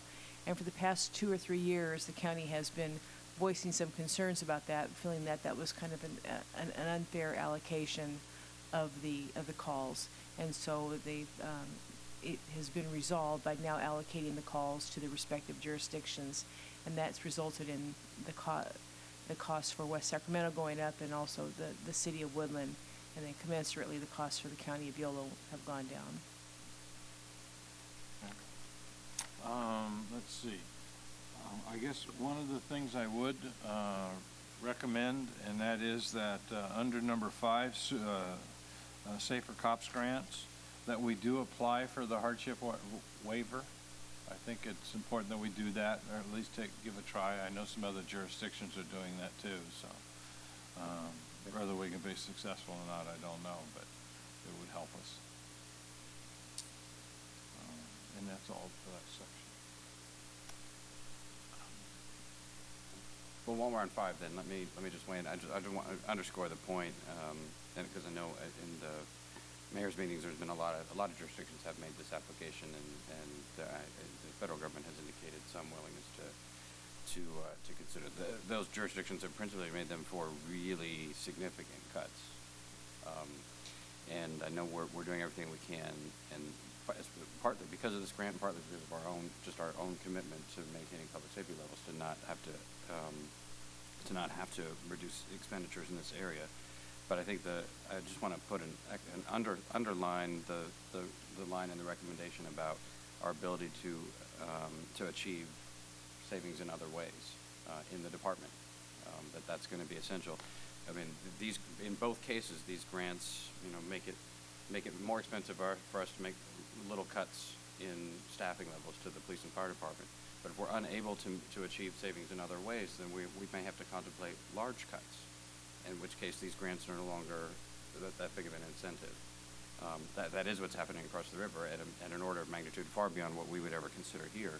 But that's the issue that's before us. And so, it's the reason why CAL FIRE is now going from 4-man engines to 3. I mean, a lot of the issues that we've considered as because the chief and the and our partners in 522 have told us that, it has to be this level, this has to be this number, and there's this national standard and this other thing that departments do, have to be evaluated on a performance basis, and a fiscal value basis, because the alternative is not having enough firefighters, or enough police officers. And so we really got to have, frankly, from my perspective, you as the city manager have to look at those. We can't simply defer to what is the city down the road doing? Do they send 6 firefighters to a call and we only send 4? So do we have to send 6? It can't be like that. It has to be what's essential to assure adequate public safety, including making sure we have enough funding to maintain the actual number of firefighters that we need and the level of protection. That's got to be the fundamental, not rules of thumb, but actual attention to what is necessary to protect for both police and fire, what's necessary to actually protect safety. So I think this is an important marker here and I know you're emphasizing this with both departments, the chiefs and the employees, but it really is, it's of critical importance to us because public safety is such a high priority. Mr. Villegas? Thank you, Mr. Mayor. Toby, under number 12, the reorganization personnel, the third bullet, the transferring the code enforcement over to community development. So because it wasn't always with the police department. Yeah, it wasn't always with the police department, and I know it was moved there for good reason, but times are different, and so now we have to kind of rethink everything we're doing, and so now it's going to get moved out. I just want to make sure I understand. So what do we lose by doing that, or what changes? Well, let me say that we haven't concluded, and this is not reflected as a major cost savings item, but we think that there may be some redundancy and may be some efficiencies to achieve on an ongoing basis by integrating the 2 parts of the city that do enforcement. Currently, basic code enforcement is done by the police department, and they handle much of the code enforcement related to parking and other activities, and also the zoning ordinance. And then we also have a group of people who do building enforcement, who have similar skills and involved with similar properties. And we think that there may be some opportunity for cross-utilization, cross-training, and better coordination than there has been in the past. And in the past, if you'll recall, part of the issue was we had a chief some time ago when it was transferred in that thought this was a good idea. I think it upgraded the quality and the professionalism of the code enforcement. I think that at the same time we had a community development staff that was fully engaged in trying to accommodate and prepare for growth and development, and didn't have the resources to fiddle with it. So that it seemed to be a perfect match at the time. Now I think we have maybe a slightly different circumstance where we may have some opportunities for efficiency and cost saving, and maybe a better, more customer-friendly approach. But we haven't made any determinations, but I wanted to put it here because if there's a philosophical sense on the part of the council that it belongs in the police department and that's where it needs to be, I'd like to hear that, because we won't waste the time on it. Yeah, I only raise it. I don't necessarily have any belief that it has to be in any one place, and I just think it needs to be effective, right? And I think it needs to work for the community, and so I just want to make sure that wherever it ends up or wherever it settles, that it has that it's still able to do its core function, which is to enforce codes that are important to the community. So I raise it only for that. Could go in public works. It could go in public works, but then we'd be progressing too quickly toward the single department strategy. Bill's not here to defend himself. All right, other comments weighing in on the issues in 1 to 12? And the city manager's not asking for, we're not making definitive decisions about any of these. This is simply the city manager is simply testing our tolerance level. Should he propose these, will he be fired in the middle of the budget meeting or not? That's right. Yeah, it'll guide us in preparing a budget. The budget comes back to you and you have full discretion at that stage. Mr. Ledesma. Yeah. Just a couple of quick questions and clarifications in your report. I think it came up earlier as YECA, so the chair is here. But there was a statement made, and then one of the goals was the study, they are now undergoing a study to assess its business and service delivery model. The goal is to determine if this JPA is still the most cost-effective way. Or maybe expand on that, and what if that's a time frame? If there's a time frame on that, I should say. As far as the time frame, the first consultant's report is going to be presented on May 25th to the working group. And there's just been some concerns over the last couple years as to whether or not this JPA and how dispatches perform in the various agencies is still the best way for all the agencies to have the service. Is there some of the thoughts where is there a better, is it more cost efficient and effective if you had a separate JPA just for fire, a separate one for law, or if they were combined in different ways, and or if West Sacramento, if it would be more effective for us to be part of a Sacramento dispatch center. So one of the first steps that the consultant is doing in the service delivery model assessment is trying to develop a metric to see if our calls for our cost for calls for service for a JPA of our size is comparable to others, if it's still efficient and effective. Okay.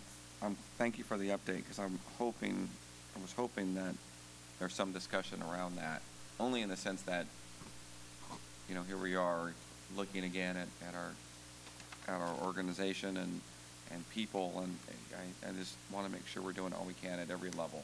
That's a big cost we're getting from them.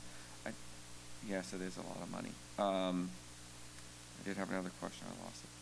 Oh, in item 12 and reorganization and personnel, and it's not a specific question, but something that I think you articulate, which I appreciate, and maybe in the budget planning process, obviously it's all on the expense, but there is, I kind of lump it in the expense side and revenue side. You do in the last bullet point talk about what the changes are enhancing our capacity to attract and secure cargo customers at the port. Assuming by that you mean you can try to gain revenue out of that. So I kind of look at that. I look back at our billing rates. I look back at I'm not looking, I just want to know kind of where sort of the low-hanging fruit that, or that's maybe the wrong term, but the revenue, obviously we're looking at everything from the expense standpoint, and we're looking at covering costs of the expenses we have. But I think at some point on our discussion about the direction we're taking this year was a discussion around economic development strategy, and I think we just can't lose sight of that, because I know this discussion is around making our budget balanced, but I think this. Well, and I think in this instance, it's about a little bit longer term view of making our budget balanced, in the sense that we feel like maybe there's a readjustment of staffing and priorities that would help us be more effective, and so it wouldn't necessarily be a near-term cost reduction. It's really more aimed at improving our capacity, so that in the longer term we're more successful. Yeah, and I couldn't agree with that more. I think that's what I'm trying to see articulated, is that, I mean, it would be very easy to say, and not to be critical of Mr. Kristoff's comments earlier about the overhead at the port, but that is an opportunity there. We took a tour of it today. You're right. That's removing resources from that would remove opportunities in the future to grow and grow revenue. So I think we just have to weigh that as part of that. So I just wanted to say I appreciated that comment, because it's so easy just to say, well, this is a cost that we don't need anymore or can be reallocated in some other way. But I think there's a value, a long-term value, as you pointed out, that we have to weigh with this and look for those opportunities because those will be our drivers going forward. It's just, I think that's an important part of how we plan this, and kind of one of the themes I'd like to see continued on this. So I just wanted to make that comment.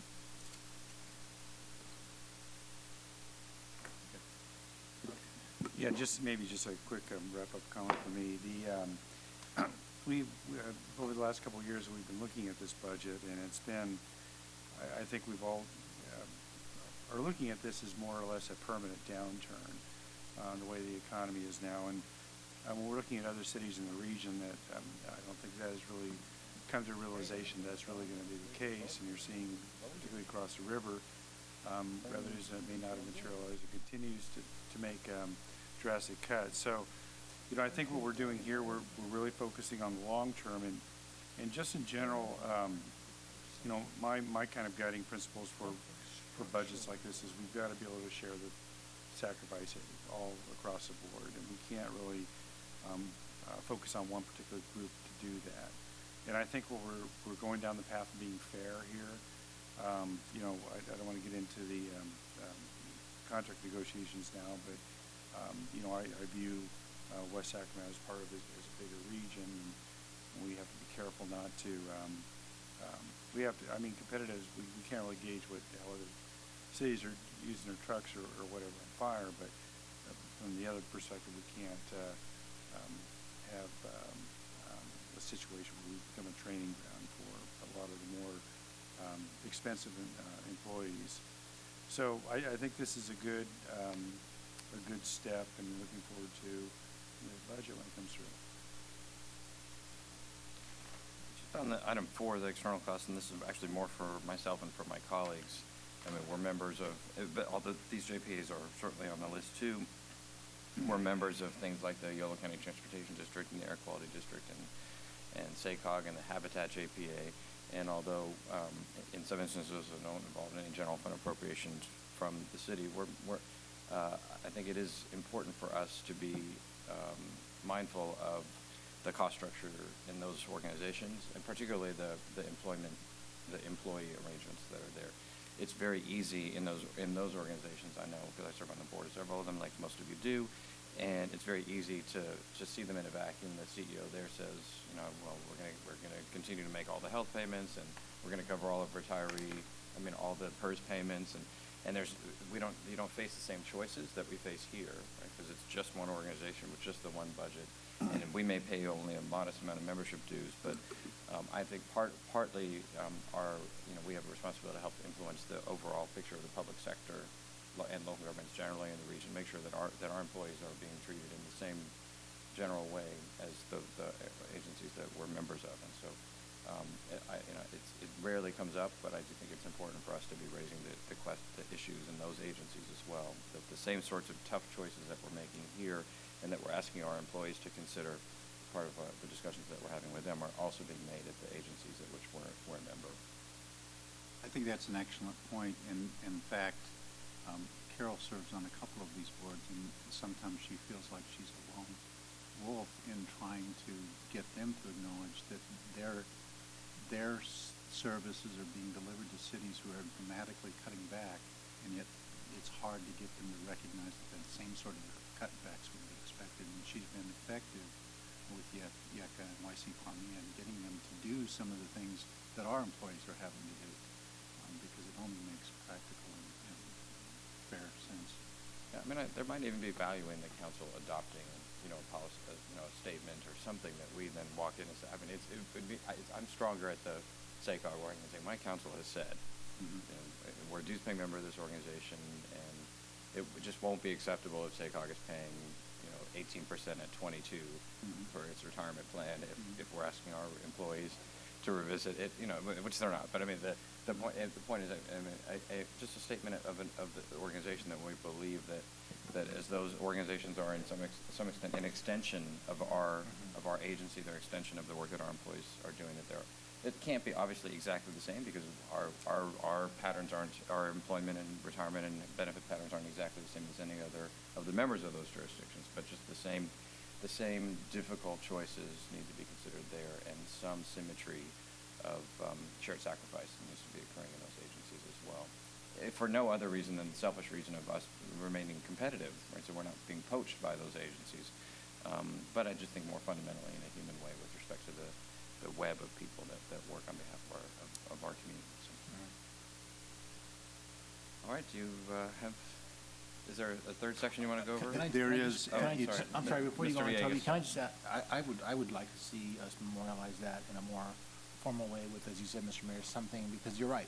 It's a lot of the participation on those boards and commissions, it is difficult to engage in that conversation because you meet once a month and it's not the same. But I think if there's a collective agreement that ought to be the case, it would be helpful to have something that's memorialized a little bit. We can bring that back. Yeah. Okay, then bridging the gap. Oh, sorry. This one, I would like to know what we are paying, and especially the dues we're paying into some of these JPAs. Okay. If that's on your time frame. I know you have plenty to do, but it would be interesting to look at that.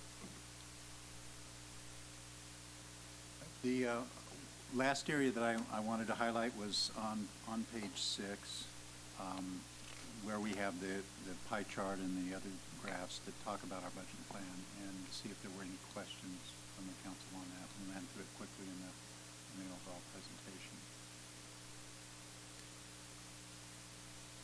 Mr. Villegas. Just, Toby, can you explain a little bit? I mean, I know philosophically the one-time revenue thing, thank goodness we did not adopt that sort of as our way to resolve our budget problems for the last several years, and thank goodness for that. But now you are saying that there are opportunities to do that, but I thought I read earlier where part of that will include the council's adoption of the management agenda, which include, policy framework for reserves for funds that have not been subject to such a plan. So you've got some one-time funds that can be used. Yes. Maybe I can quickly provide an overview on why we actually categorize the two types of revenue a little bit differently. They're both new in the sense of applying them to a problem. The ongoing revenue, these are revenues that are general fund revenues, and we're here talking about the general fund, not other funds, but they're general fund revenues that historically have been sent one place or another. But they're truly general fund revenues, and they can be used for anything we want. In this case, we've taken a couple of those and said, we're going to not send them to a specific place. We're going to put them into the general fund to solve general problems. And so that represents the proportion there of about $450,000 or $500,000. The one time, we have used one time in every year to balance it, but we've resisted using it a lot. And in fact, you can see the trade-off. If you don't use one time, you're going to have to use something else. And what we've said all along is that when we, so long as we don't know where the end is, we're not going to balance our budget on one-time revenue. We have the good fortune of not having done that early on, and we still have one-time revenues that aren't committed.